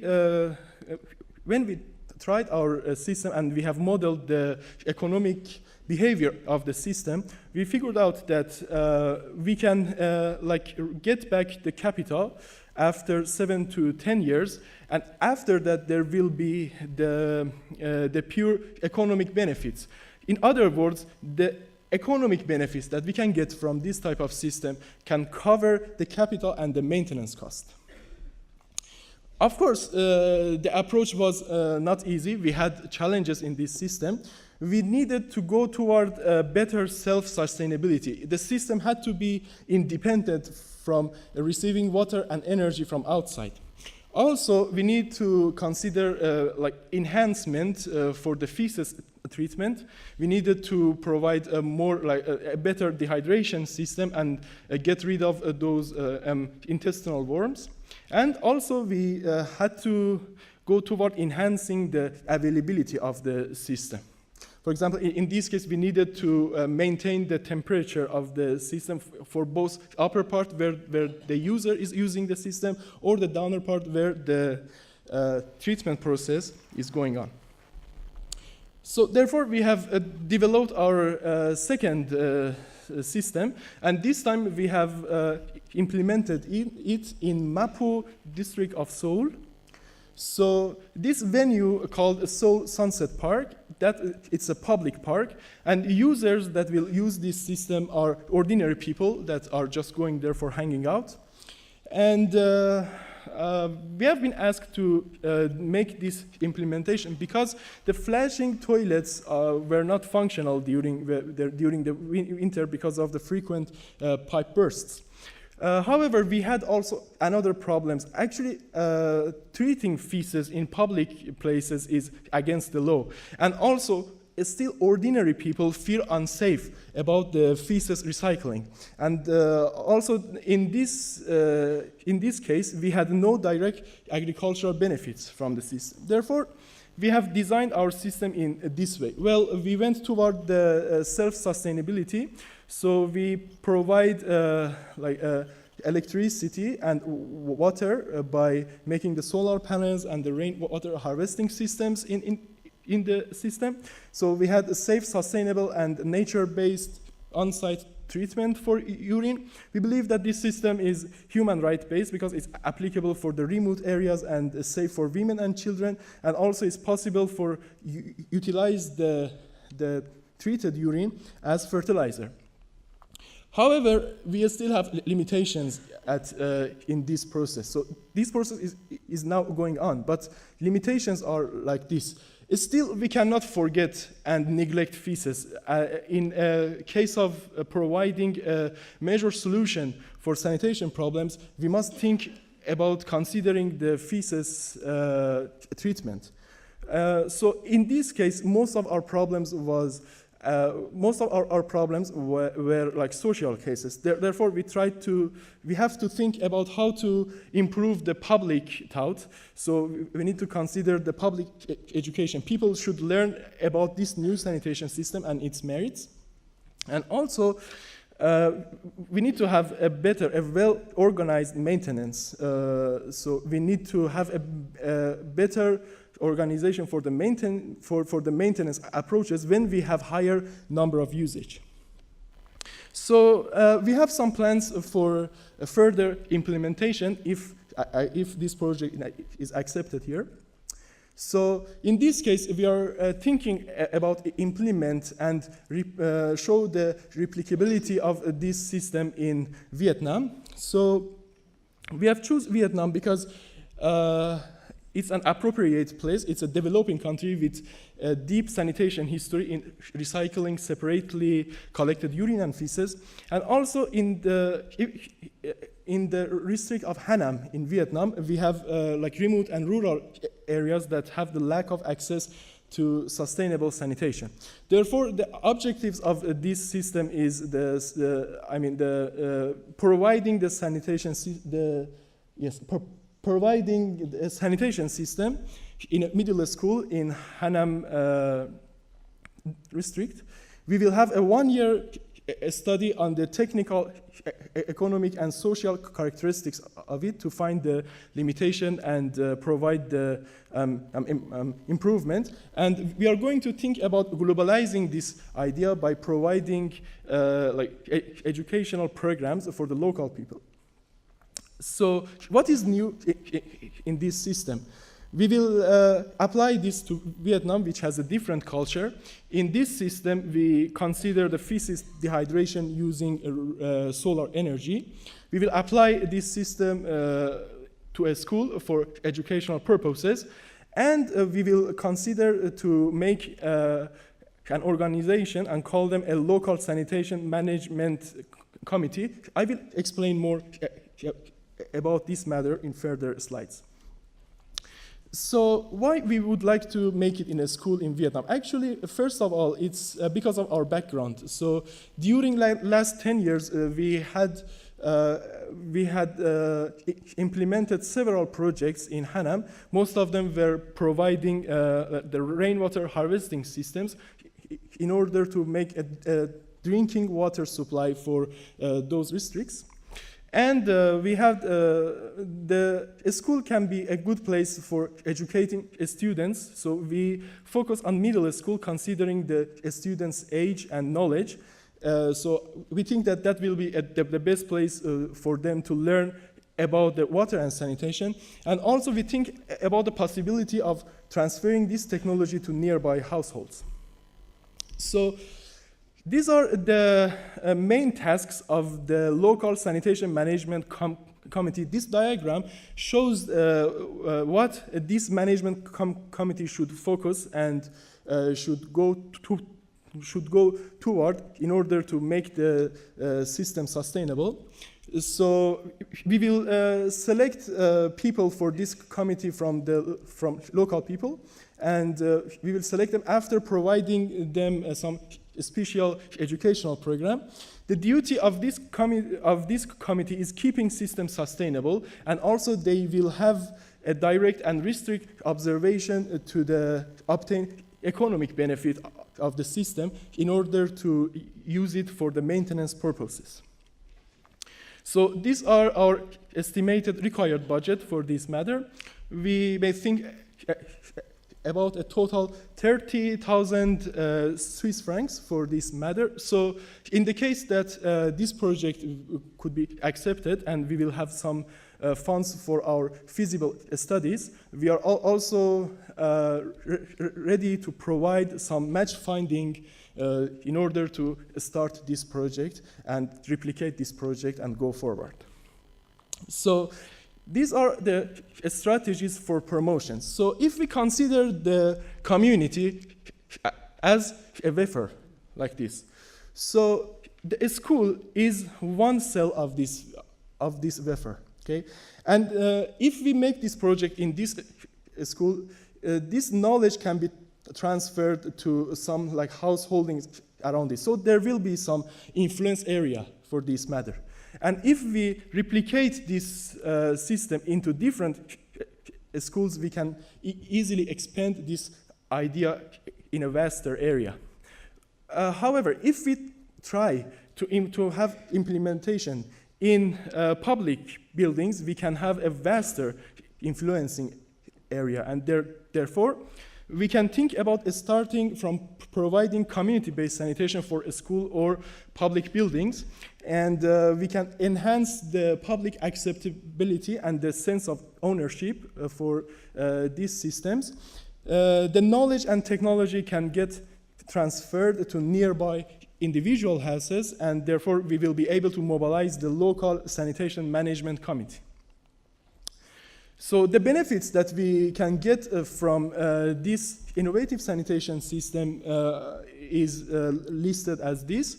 So we will have benefits for human rights. We will have the prevention of widespread deaths and disease. We will have prevention of social crimes.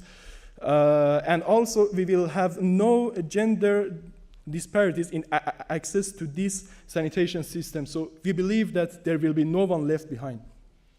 Also, there are benefits for the investors, donors, and the United Nations organizations. We are going to provide this new paradigm of sanitation based on science and considering the sustainable maintenance. Also, the capital costs and the maintenance costs will be covered by this self-sustaining system and by producing the economic benefits. So please let me conclude this presentation with some take-home messages. So we have developed our system Tori. We believe that it's a new type of resource circulating sanitation, which is a science-based, practically proven, and culturally acceptable system. It has a self-sustaining process and can be used where there is no water, sewer, or energy infrastructure.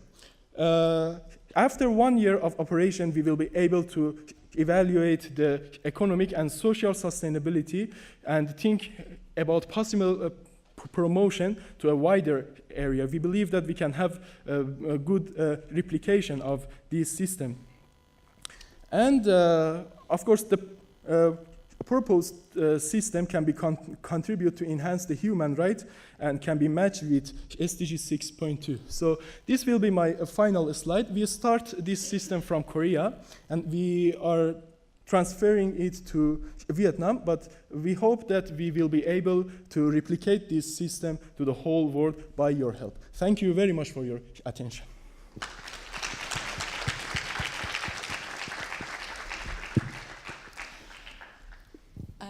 Thank you, Sherwin. That was really interesting. A lot of information in a short time. We appreciate you coming all this way to explain all of that. And I'm interested in some of the ideas you have about community engagement and how to scale up the project, which is interesting. I think technically it's quite complex, and I think we might like to understand a little bit more. I know the judges have a lot of questions, so perhaps I can open it to the judges. I think Abe already has his hand up there. Just so the audience knows, we've got about 20 minutes or so of question time. The judges are going to ask a few questions themselves, and then there'll be at least 5 minutes or so at the end for short questions from the audience if you have any burning questions that haven't already been asked. Ibe, please take the little microphone next to you. No, this. Next to you, there's a mic.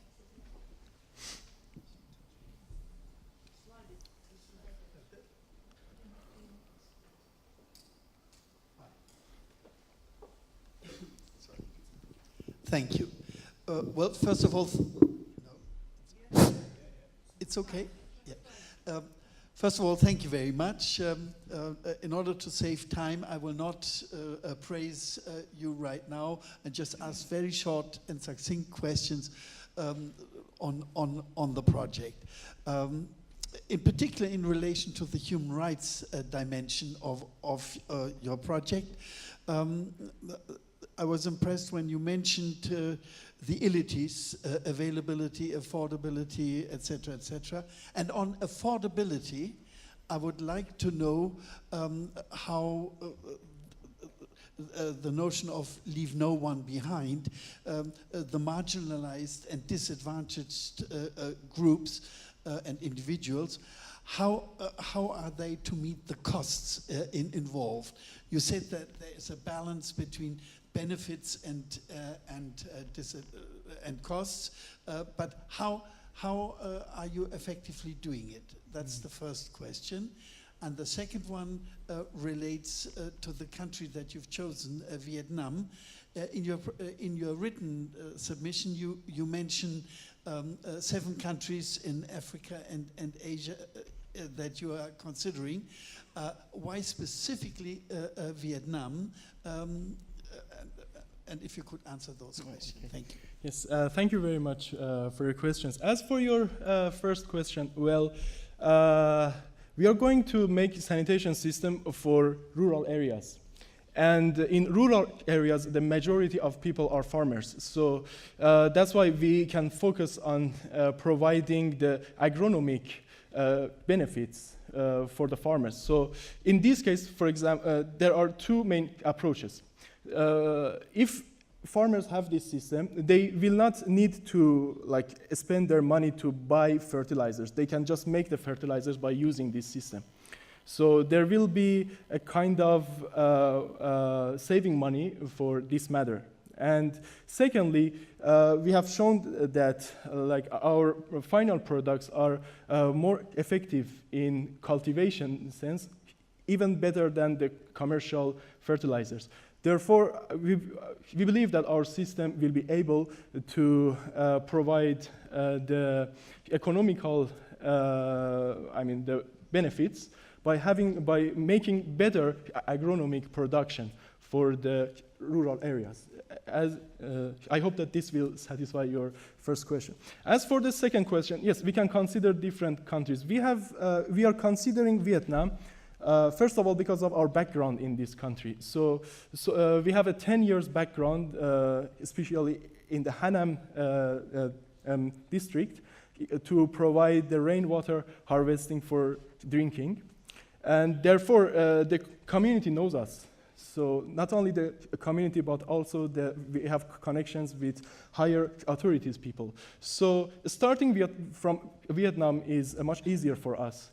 And also, we believe that they are demanding for this matter. So that was why we consider starting from Vietnam, and specifically we consider starting from a middle school to persuade our educational approaches in this matter. I hope that it may satisfy your question. Thank you. Is this working? Yep. Okay, thanks so much. I was very happy to see this project, considering the waste as a resource, and also completely independent, or aiming at being completely independent so that it can be deployed in remote areas and in rural communities. I have 2 questions too. One is in regards of the technology. Are you considering how is the technology resilient to the use of solids? I can imagine that you will receive a lot of solids also, which will that sludge and urine. So what are you contemplating for that? This is a big problem for on-site sanitation systems. So what are you contemplating, or how is the technology adapted to this? And also, in terms of the interface of the system, how is female friendly? How are you considering the needs, specific needs of women and girls and the elderly? So those 2 questions. Okay, thank you very much. I believe that your questions are... Question? I believe so. Yeah, okay. Your first question is about how we are handling the solid part of the system. So the challenges that we face for the feces are several things, including the pathogens that we have here and including the high volume and so on. So we have to we have to find solutions for these challenges. Therefore, we went toward applying the nitrification process for this matter. By this case, we can reduce the concentration of ammonia in the feces, and therefore those heterotrophic bacteria can have better activities, and this process can enhance the biodegradability of the feces. And also this can be useful to enhance the composting process. So when you want to do the compost, you need several months. But if we apply this type of biological, or let me say biochemical treatment approach, we can reduce this retention time down to 20 to 25 days. Therefore, first of all, we can get rid of the volume of feces by enhancing the biodegradability of the system.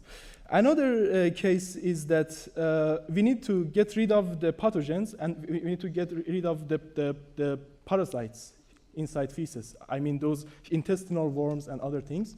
In this case, we have to go toward better dehydration of the system. We need to provide the system that can evaporate water and dewater feces. In this case, in our most developed system, we are using the electricity harvested by the nature. We use solar panels and the wind turbines, and we use some heaters in order to just get rid of those extra water. And this dehydration of feces can also be useful in the aerobic process like composting, and also can be useful in get rid of the pathogens and parasites. And we believe that this technology can be implicated in different places using the local materials. And I believe that there will be no problem in this case. So far, we didn't have problem for provision of this technology, because this can be available everywhere. And as for your second question, for the case of the women problem, so the problems that we have for the women is actually in places that we have no access, we are facing lack of access to the sanitation. So female need to go toward wrong practices like open defecation and other things, or they have to go far away for have access to sanitation systems. So this will be dangerous. We have problems of the sexual harassment and other cases. Our system will provide a simply safe place for everybody, male, female, and children, in order to have access to a safe sanitation system. Therefore, we can overcome these types of social problems for the female. Another case, is that we can go toward the physiology of the female, for example, for the menstruation or other causes. That's also important matters that we have to focus on.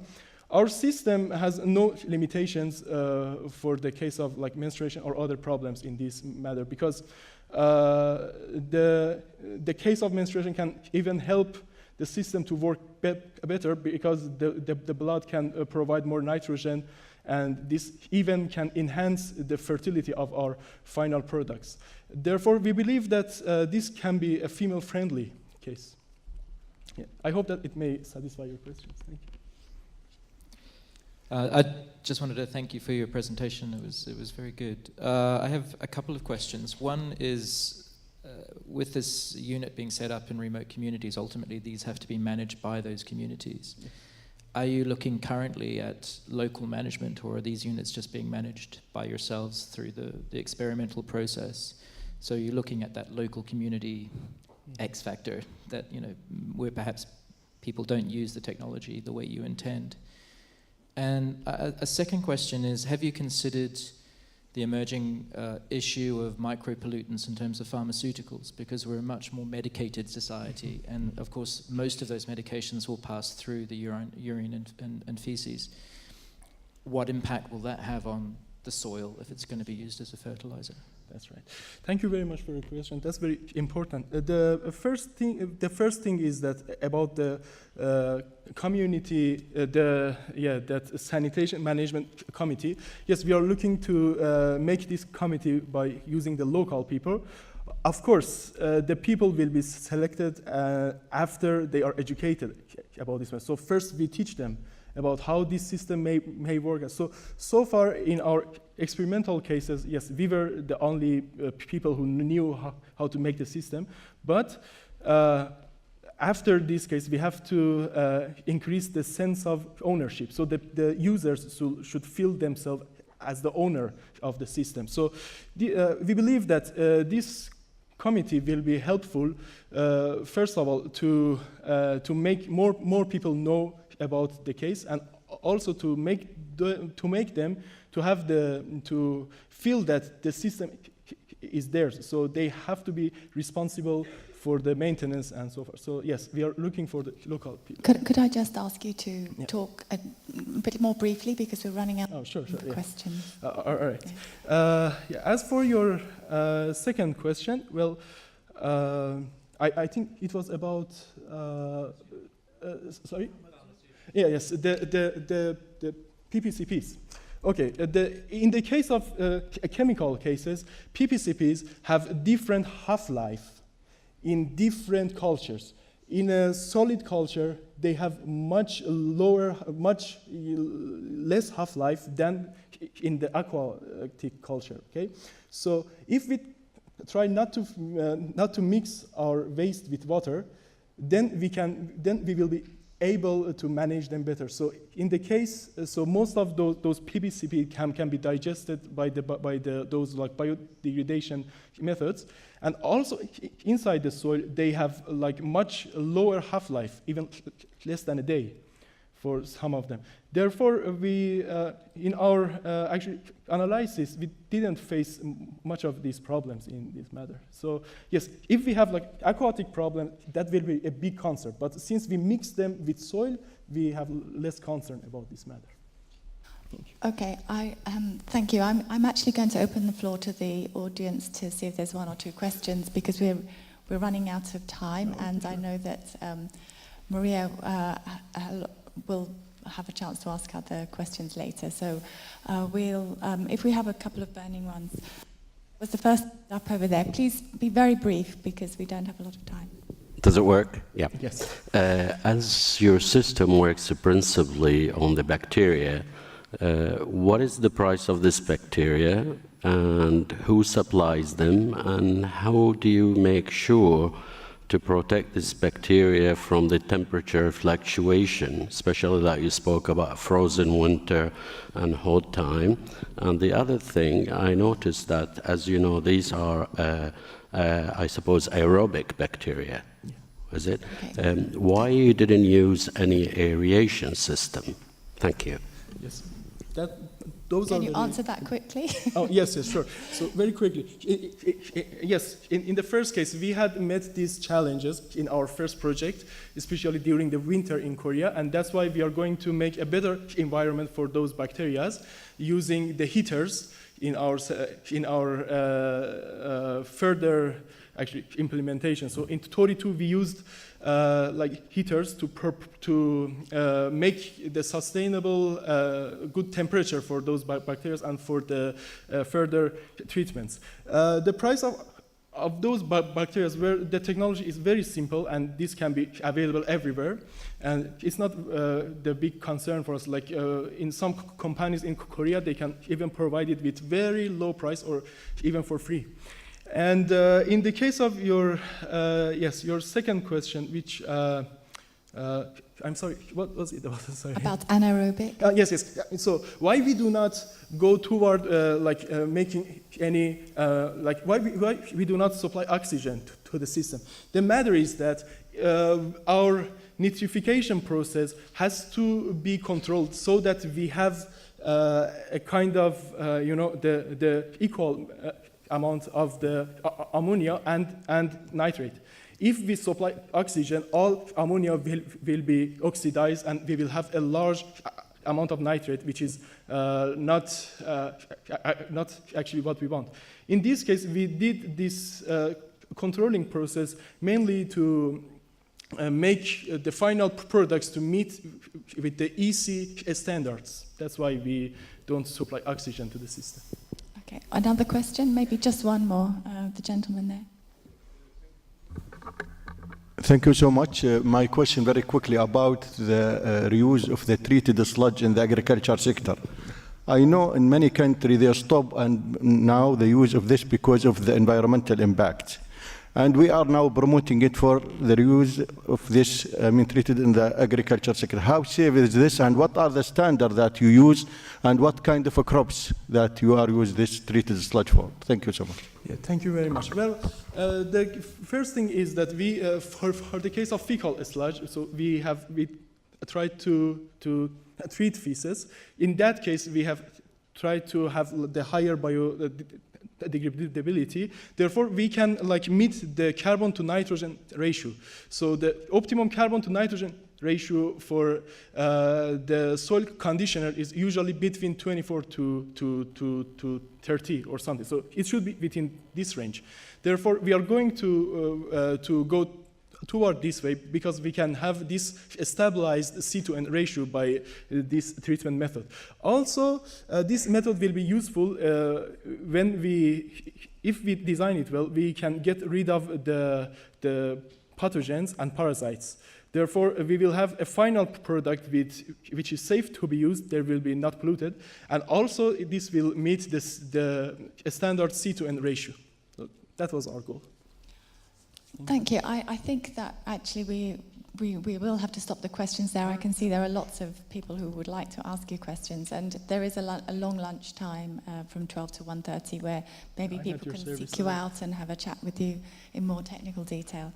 I'd like to say thank you very much. I think that we're glad we selected your project to present today. One of the reasons we thought it was worthwhile was because it was very much a project that could be implemented on a local basis. It seems like it could be affordable.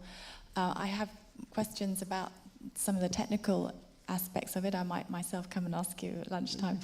But it seems that it's using nature-based solutions to potentially help in areas where there aren't traditional methods or they can't afford to do traditional methods. So it sounds really quite interesting. So thank you very much for coming all this way to present to us.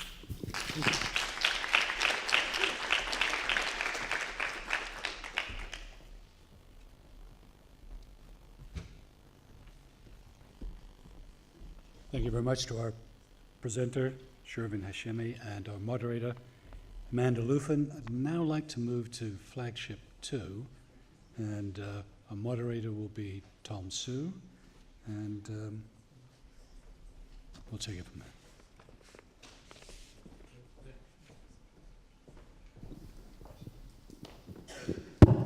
Thank you very much.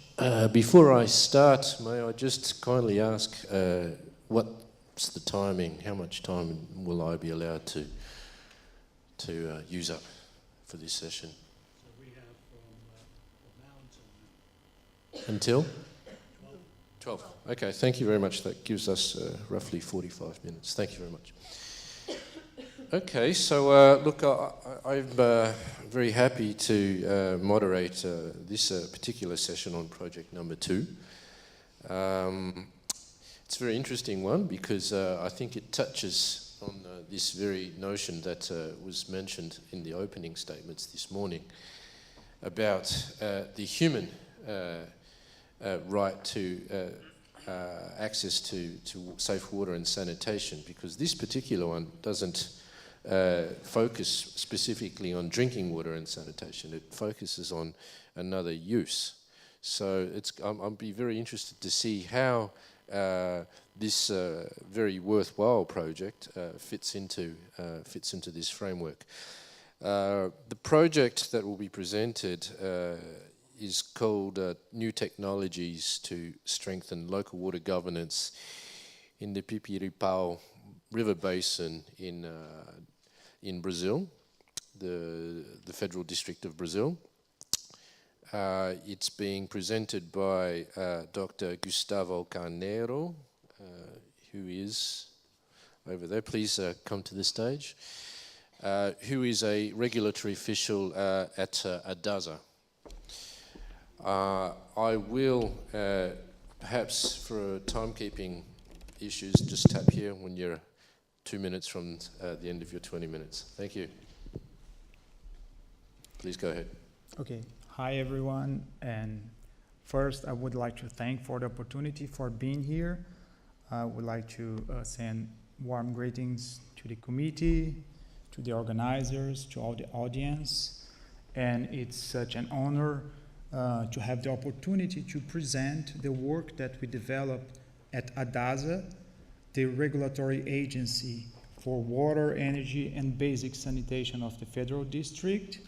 My name is Gustavo Carneiro, as was already explained here. And our project is entitled New Technologies to Strengthen Local Water Governance in the Pipiripau River Basin in the Federal District of Brazil. And as you see, our project is more on the governance side. It has to do with technology as well, with innovation, and it bundles all together in a case that could be replicated to other areas. Well, most of you know the reality of Brazil, that is known for its great quantity of water resources, but we have to realize that those resources, they are not evenly spread out throughout the country. So we do have also problems with water scarcity and water quality. And that's also the case in the Federal District. The Federal District is that small square in the center of Brazil, and it lies at a plateau. So due to the highlands, we have there only springs and small water flows.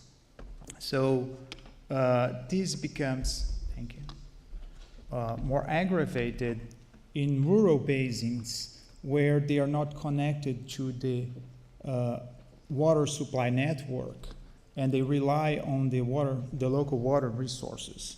So we do have in these basins a few cases of water stress, and I'm going to talk about in this presentation about we're going to go over two particular river basins, which is one where we have already developed a pilot project, and the other one, which is a very critical basin where we want to urgently implement the proposed solution. So the first basin, which is called Jardim River or Rio Jardim water basin, and this is where we have developed our pilot project. This is a very particular case because they are well organized. They are farmers that have a better financial condition, so they could implement under our supervision as the regulatory authority a monitoring system that they hire themselves, but this system is also available for water regulation and monitoring purposes. So as the Water Authority Agency, we have supervised that solution, and we can use the water monitoring system to enforce negotiated water allocation schemes. And this a similar idea that we want to implement in the Pipiripau River Basin. It's a critical basin, also under water stress, but here we have a more diverse condition. We have large farms, but we also have hundreds of small producers that cannot afford to contract such systems. So we're gonna go on explaining what's the reality of the Pipiripau River Basin, and then I will explain how the pilot project is working. So Pipiripau comes from our native indigenous Tupi language, which means a shallow river full of stones. And it is indeed a shallow river, a small water stream that has only around 5,000 liters per second at the outlet during the rainy season. But we have a very significant variation from the rainy and the dry season in DF. In the Federal District. So during the dry season, at the worst month, which is around September, this comes down to less than a third, which is around 1,600 liters per second. So we can see that during that time, we really face problems of water scarcity, and we have experienced in the past problems with water conflict. So that you understand what's the diversity of the Pipiripau River Basin, we have alongside large farms where the producers, they are well off, they have better conditions to install equipment, and they are the ones that use most water. And from the other hand, we have also hundreds of small producers and also some small settlements that depend on water not only for activity, for economic activity, but also for domestic use. So the Pipiripau River Basin depends mostly on agricultural production. So it's kind of an isolated area of the federal district, and they are not connected to the water supply system. So people depend on water as the main input for many economic activities, such as production of grains, vegetables, fruits, landscaping, trees, and other types of products. Forestry, we also have fish tanks, we have cattle raising, and as I said before, water is also used for human supply. So it's a very diverse basin, not only in terms of water use, but also in terms of the profile and the conditions of the people that live there. This basin is used in excess. I mean, water is being overused, and we have more than 200 points of surface water withdrawals. Even though, as the water authority, we grant permits, and we do that based on a water balance model and very well done studies. But we cannot always enforce that those permits are being used adequately. We have in that basin around 15 major users that are the ones that impact the most the water use in the basin. So our challenge here is to ensure water availability to everyone, especially the small producers, which in some years, and it's been happening in the past few years, they don't have water for a few days or sometimes a few weeks, and that impact their daily lives because they depend on subsistence production. So from one side, we have a few large farmers which have good equipment, they have sometimes this as their main activity, but they can live without water for a few days, and they will be impacted by financial gains only. But on the other side, we have hundreds of small producers that depend on water to carry on their subsistence production, and basically they produce produce many products that go to feed and supply a lot of markets in the federal district. But even though we have a well-balanced system of water management, we have a progressive, I would say, legislation on water in Brazil that it takes into account human rights to water, but to really enforce that and guarantee that that's being carried out satisfactorily, it's very difficult. And to aggravate that, we have this major hydraulic project which was implemented in 1980, which is called the Canal Santos Dumont. So this canal, it abstracts water. Just to explain, the Pipiripau River runs from north to south. So in that image, you see the river going south, and then it goes to the left-hand side of the picture. So at the bottom of the basin already, we have this major abstraction that takes around 200 liters per second to the canal that runs through 9 kilometers to supply water, to supply water to this rural settlement of more than 140 rural properties. And again, here we have dozens of more than 100 of families that rely on water for their subsistence. And to aggravate that situation, a few hundred meters downstream, we have a major pumping system for the local utility company called CAESB. So this is a pumping project without storage, so it depends on the available water that is really running in the river. And it was initially projected for a capacity of 720 liters per second, but we are able to grant them only a permit for 400 liters per second. But not even that can be guaranteed during the dry season, and it goes down to 280 liters per second.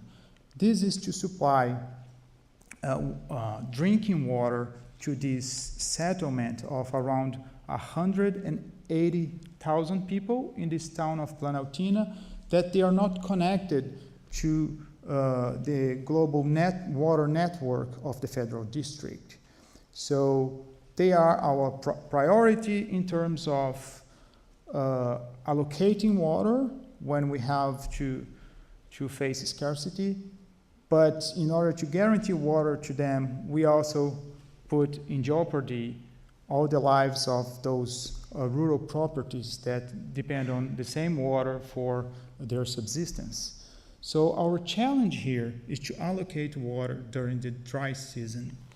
So we have been successful in implementing one side of the negotiation aspect of the water allocation process, which is the participation. So we, ADASA, have been coordinating meetings, and this is happening in the past several years with the community. We really give a lot of importance to the rural associations because we understand that they are crucial for the balanced allocation, but they do not have a powerful institutional level of participation normally. So we have to give them the chance to participate in these negotiations. We also have some independent rural producers. We also call university, the local utility company, and other stakeholders. These meetings, sometimes they become tense, but at the end they are very successful.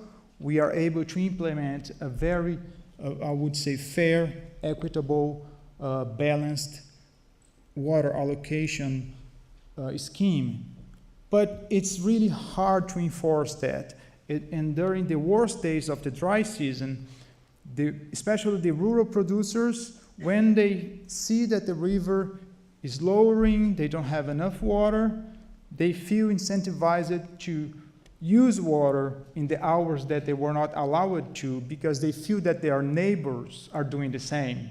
So we have a mess in the process. So everybody starts using water all the time, and the negotiation it simply gets broken. So for you to understand the type of the agreements that we get to, we have, for example, this level of detail.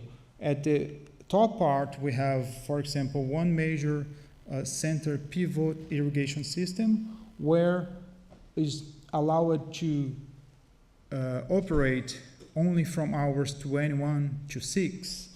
And then from that point until the canal, all the left bank is not allowed to irrigate from 11 to 17.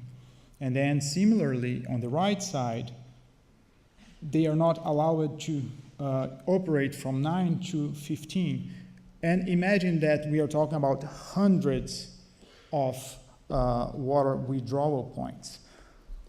And the canal also has to reduce their water abstraction from 200 liters per second to 150 liters per second. And that places even a heavier burden on those 140 plus families that live on the Santos Dumont settlement. All of that to guarantee that we would have enough water for the pumping station that is just a few meters downstream. So we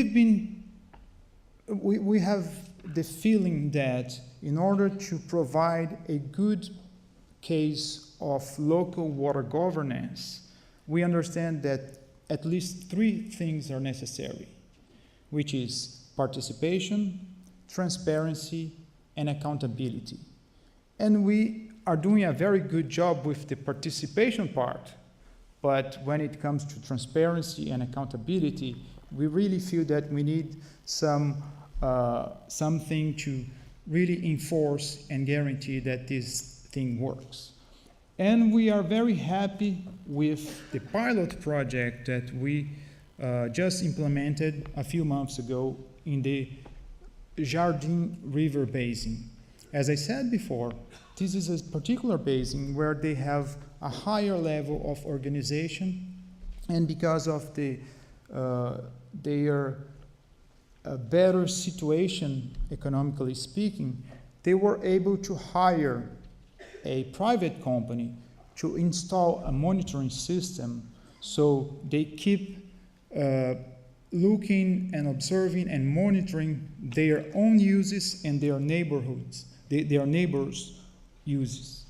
So this has proved to provide a very good example of local governance and water use optimization. But as I said before, even though this project was supervised under our coordination, the regulatory agency, and we have access to the system, we ask for improvements, and the data is made available to everyone, the solution comes from a proprietary software from a private company. It consists of a really low-cost sensor, which is basically an electric sensor that is installed within the pumping system, and whenever it's turned on and off, it logs the data. So basically, it's a data logger that registers only times of operation. It's very simple, it's not rocket science, but we do need technical expertise to make it happen. We can use also a cheap system of transmission. We are using currently a mobile network, but it could be satellite with a low cost. We have done that before. And that goes to the internet, and the system becomes available to anyone that can either access it online or they can download and see the logged data from previous days. So with that, people feel more comfortable. They know that if they don't use the water during the times that were allocated to them, people will see that. And after that, we've experienced very successful results in terms of allocation of water. So it gives a lot of the necessary transparency that we're looking for, and with affordability, because it's a low-cost monitoring technology.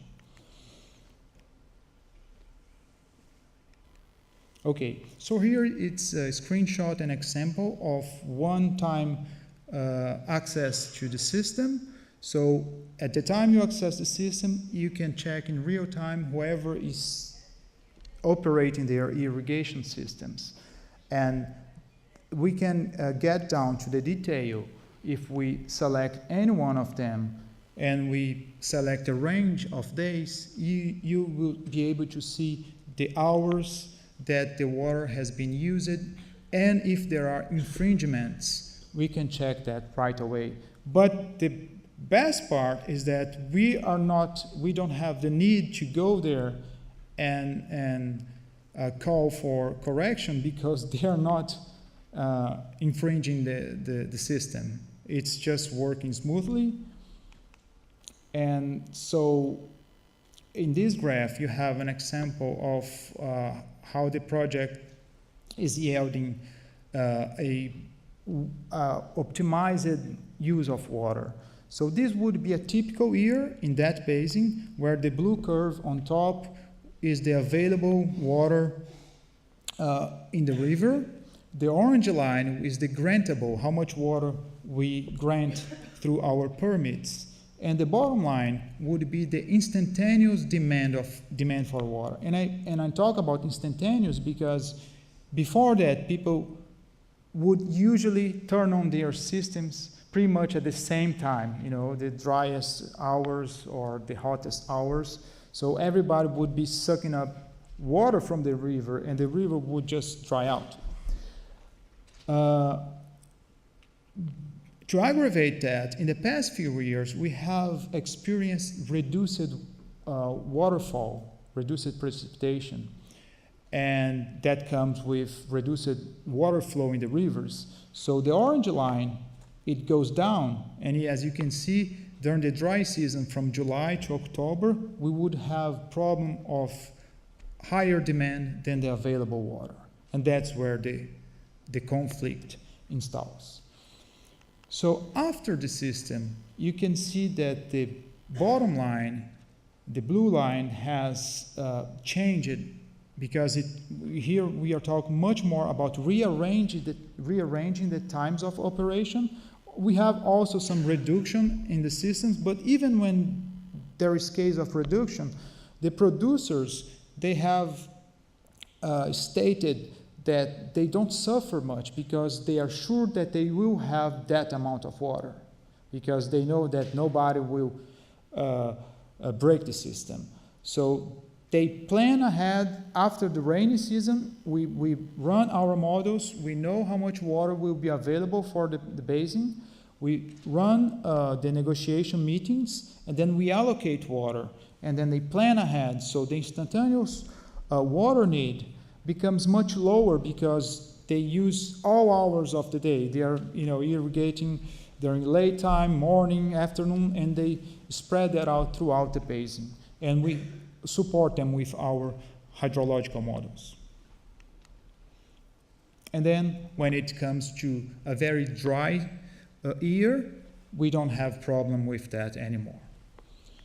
So our challenge here, and that's our pitch today, is that how to implement that to every basin, not only a basin with a better condition where the producers can hire a top company with consultancy to implement that solution, but we want to implement in those kinds of very precarious irrigation systems. And that's our reality in the Pipiripau River Basin, and that's the reality in many other basins in the F, in the Federal District, in Brazil, and we know that in other countries as well.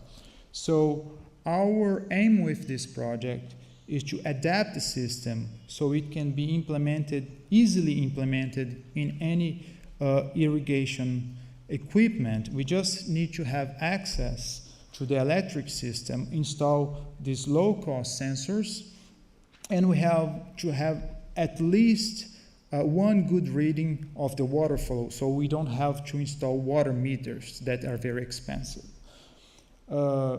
We are partnering with other institutions. The water company will provide water meters for the major user, because in that case we might have some water flow fluctuations when they withdraw water. We also have investment from the water company for telemetry systems. And basically we want to, if accepted, to use this grant to develop an open application, an open access application, so anyone could be able to install that in their tablets, smartphones. They would be able to see what's going on in their own basin, as we have in the Rio Jardim Basin. And we also want to develop our database that will be stored in the Water Authority, which is the right place to be, but that will be transparent with open access. And with that, we will ensure that no one will be left behind, especially the small producers, which are the ones that suffer the most, especially downstream in the Pipiripau River Basin. And I thank you for the attention, and I'm ready for questions and for comments, and anybody can reach me out if you want. Thank you. Thank you, Dr. Carneiro, for a very interesting presentation. I love that we managed to look at it through a river basin, because it touches on so many different aspects of this very important topic. Look, I'm going to try and apply this principle of leaving no one behind as well. So we've got 20 minutes, and I'm going to try and get as much as I can to the audience. So I'm going to ask if the judging panel can limit themselves to, at least at the beginning, one question each. And I'm going to go, instead of usually to the left, I'm going to start with the lady on the right. Thank you. Perhaps, Maria, if you could start off with your first question. Thank you. Thank you, Dr. Carneiro. You addressed local water governance, and you said your main concerns were participation, transparency, and accountability, right?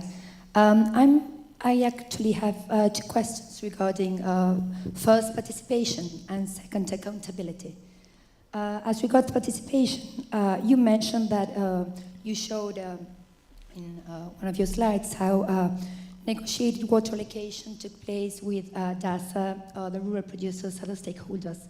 So are these rural producers represented, are they like individually, so to say, or are they gathered, or are they assembled in some way so as to ensure the, my concern goes to local governance mostly, and are most vulnerable, the most vulnerable rural producers and women duly represented there, if there's any kind of council or other form of representation at a local level. And then that regarding participation, and then as regards accountability, you mentioned that you are going to allocate the water, right? As a regulatory agency, as the supervisors. So my concern is if there are disagreements which are going to happen, do you have a complaint mechanism in place to address these disagreements? Okay. And to make sure that the human rights of the rural producers are safeguarded. Thank you. Okay, thanks for the questions. Yes, we do have, as per the first question, we do have the representation of the rural associations. They are organized among themselves, and we do have a very open channel with them, and it's been like that, since the beginning. As a matter of fact, the president of the Santos Dumont Rural Association, that settlement with 140 properties, is a woman. So we have a well-balanced, I would say a gender balance in the meetings. We don't have a specific any rule or anything that we might want to have to specify whoever needs to be there representing. But I have to say that in Brazil, we have a very complete water, I would say not only regulation, but legislation framework that it guarantees that water for the human supply is the priority. So that's the one thing that we've done in those meetings. So first we have to guarantee that there is water for the major abstraction for the cluster of 180,000 people, and then we have to guarantee water for the canal and small producers, but that's where it's hard to enforce. When we talk about representation, also we have these meetings carried out in schools, in their places, so they feel comfortable to participate. It's always advertised, and whenever there's a conflict, we go through these priorities. We have to have a balance with the utility company, because even though that's an isolated system, but they have more financial power to, search for water in other places. So this is really a struggle, but we always try to make our work as to guarantee that there is this equitable allocation of water. Thank you. Judging panel, and anybody else would like to ask one question, please keep it succinct. Callum? Yes, thank you. I just had a question. I was wondering if you could expand a little bit on the cost of the system and the cost of putting in the monitors and I guess the permit system. I mean, in terms of leaving no one behind, the poorest people, I mean, how much are they having to pay for this? Yeah, so the system is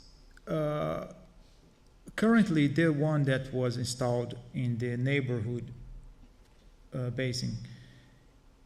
It was all arranged by a company that already provides monitoring services for agricultural purposes.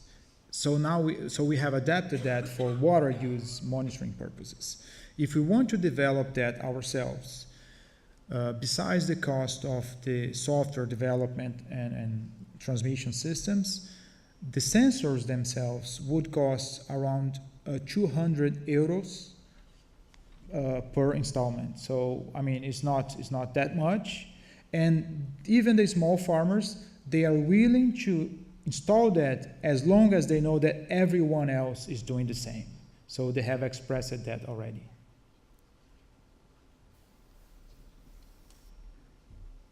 Okay, thanks so much for the presentation. Just a quick question also in the penalty system. How these agreements, time schedules, and everything are legally binding, and how do you enforce? What is your penalty system? What do you do if somebody is not doing what they should do? Yes, that's a great question. So we have to understand that's a particular period of the year. We do have our regulation system that grants the permits throughout the year, and that works. Also, we have some infringements. We have to enforce, there is penalization, there are fees, but that's not usual. During the dry seasons, beforehand, before the season starts, because in Brasilia, in the capital, in the federal district, we have two very well-defined seasons, the dry season and the rainy season. So at the end of the rainy season, we run the models, and we know with a lot of confidence how much water will be available in the basin for the next months. So during that, we do this allocation system, which is very hard to enforce because, for example, we don't have enough people to be at the field in 200 places to see if they are using that or not. Sometimes when we do field work and we detect that someone is not complying with whatever was agreed, they are notified and they have some time to explain, and if they keep on doing that, they are notified again, and then comes a fee. If they persist on that, they might even lose their water permit if that's the case. If it's not water for human supply, if it's only for economic activity, they might even lose the water permit.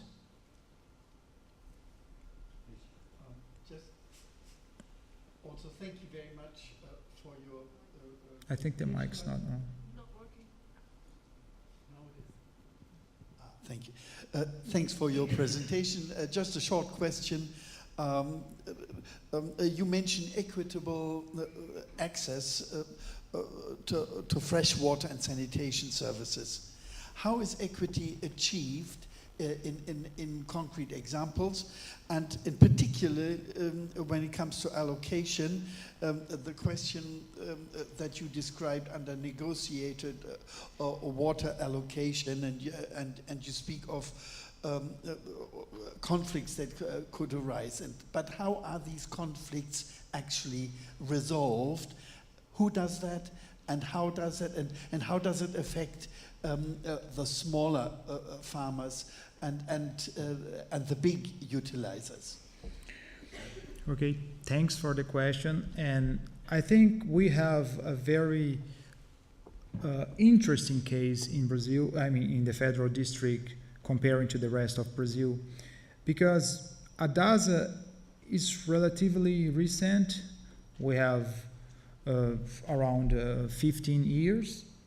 And before ADASA, the utility company would be the owner of the water. They would decide where to take water from, who to supply, and all of that. So when we were created, ADASA had a really hard time to impose itself because it's part of the government as well. And the utility company is a public utility company. It's owned by the government.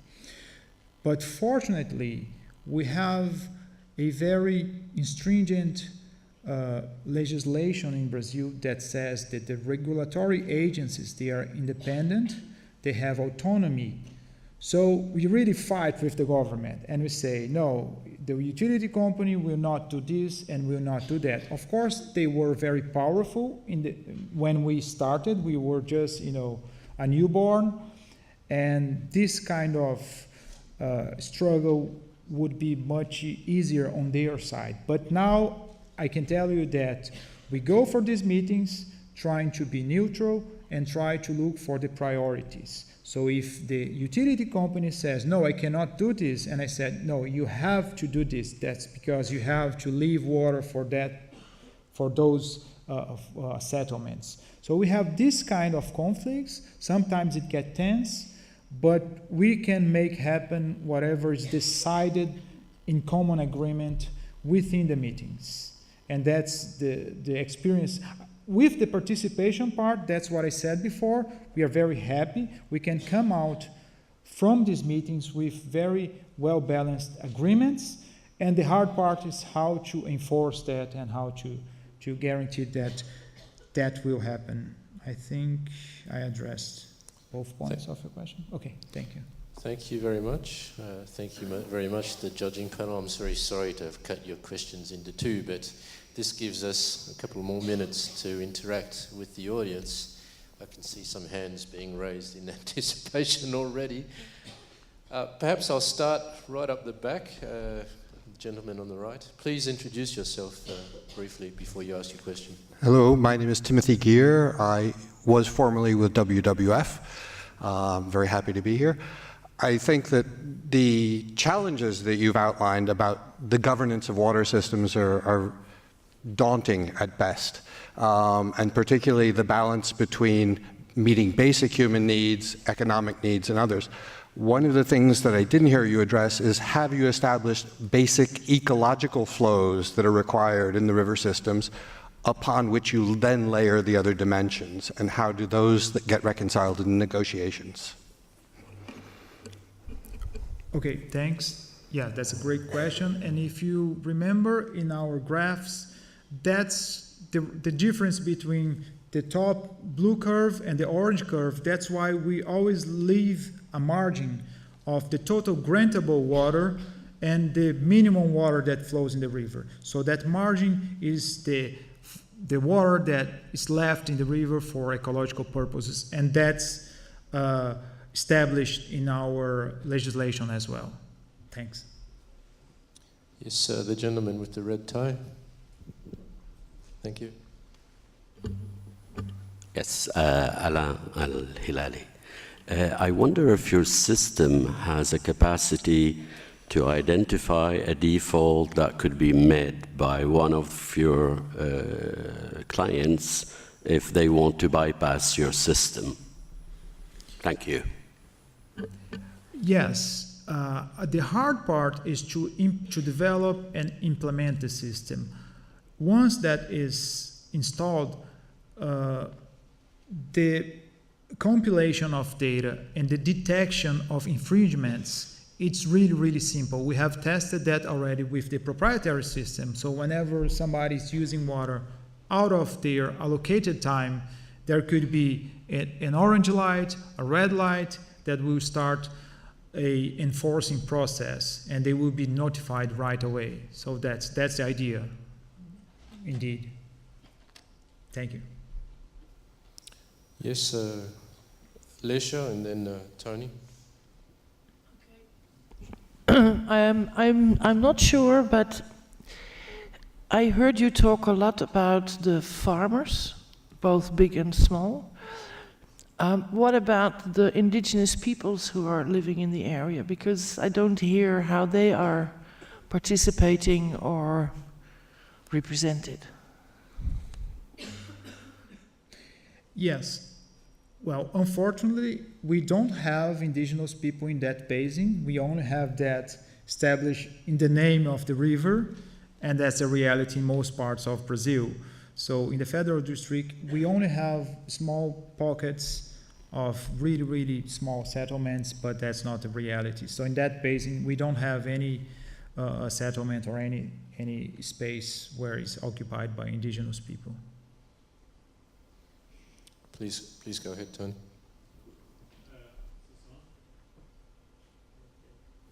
Yep. Hello, I'm Tony Slatcher here for the Australian government.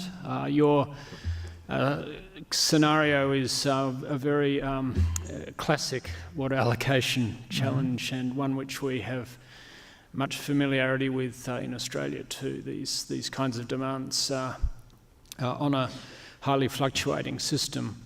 My question is, have you considered a more volumetric approach to the way you issue the permits, particularly where people would be allowed access to a share of the available resource rather than a fixed period of time or a fixed unit of water? That would require metering at the level of the user, but there is now technology that provides very, very low cost metering, and I'm just wondering if you'd considered that, because that way your many users could calibrate their usage according to how much water was in the river, and people would have an incentive to use less water when there's less water in the river rather than more water, which you were saying is the current incentive structure. Secondly, if I could just add one more thing, the classic water engineering response to this problem would, of course, be to build a dam upstream and moderate the flow so it could be controlled year-round. I'm just wondering if you had also looked at that scenario and why it's been not introduced. Thank you. Thanks. As per the first question, yes, that's a great point. And indeed, it's interesting because if we look at the level of organization in the basin where we have developed the pilot project, the users among themselves, they are already negotiating water between themselves in terms of, okay, I'm not using during that time, but we can, and the neighbor says, okay, I need that amount of water. And if that amount is not higher than the granted through the permit, they would tell us that these negotiations happening, of course, but they would, allow to fluctuate, to have some fluctuations among themselves. But yeah, in the next step, we would follow to a more refined solution, but this solution would already give us a much, much better situation than we have right now. That's the feeling that we have. So we don't want to make things more complex and harder to implement now, but once we have that model, and surely the next step would be to refine the model. As per constructing dams, in Brazil, we do have a lot of dams for the for balancing the inputs and outputs in a specific basin segment. We have also large dams. In the Federal District, we would have to have a very large dam to have a significant storage system. We already have 3 lakes in Brazil. We call them lakes. They are actually reservoirs. The Lake Paranoá, the Lake Descoberto, and the Lake Santa Maria, which were built in the beginning of the city. The city was planned, and in the planning of the city, we have those lakes. To implement such lakes now, we have some inundated areas, and that's a very flat part of the district. So it wouldn't work so well. And as unfortunately, you probably have seen in the news, we don't have a good history with dams. In Brazil, it's hard to, especially dirt dams, dams made with soil. It's hard to monitor and to guarantee that they are well maintained. So in that basin, that would be a really, really hard engineering solution. Thank you very much. I'm very sorry I didn't want to leave anyone behind, but we've run out of time. I'm going to ask our MC, are we allowed to run over time by a few minutes? You make the call, yeah? No, okay. Oh, okay. Sorry, I asked. Look, thank you very much for your excellent presentation with a very interesting river basin level view of which is quite reflective, actually, of much larger systems and the complexities that we're faced with when we're trying to implement these things. It was very interesting to see the interactions passing from trying to use technologies to legal systems to social issues. Thank you very much to the judging panel, and thank you very much for the questions from the audience. I'd like to close this session for this morning. Thank you very much. Okay, thank you.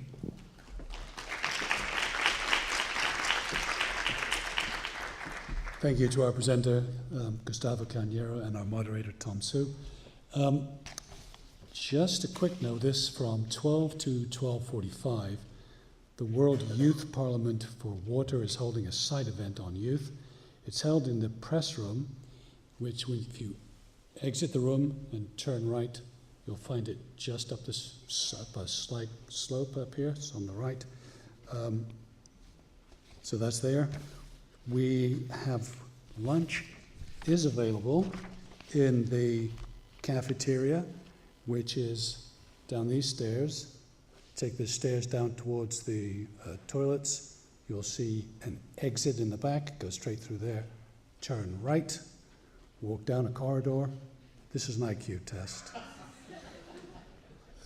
Walk down the corridor. You will see an elevator and there's a nice sign on the door that says, press 0 to get to the cafeteria. And hopefully we'll see everybody back here at 1:30. Thank you.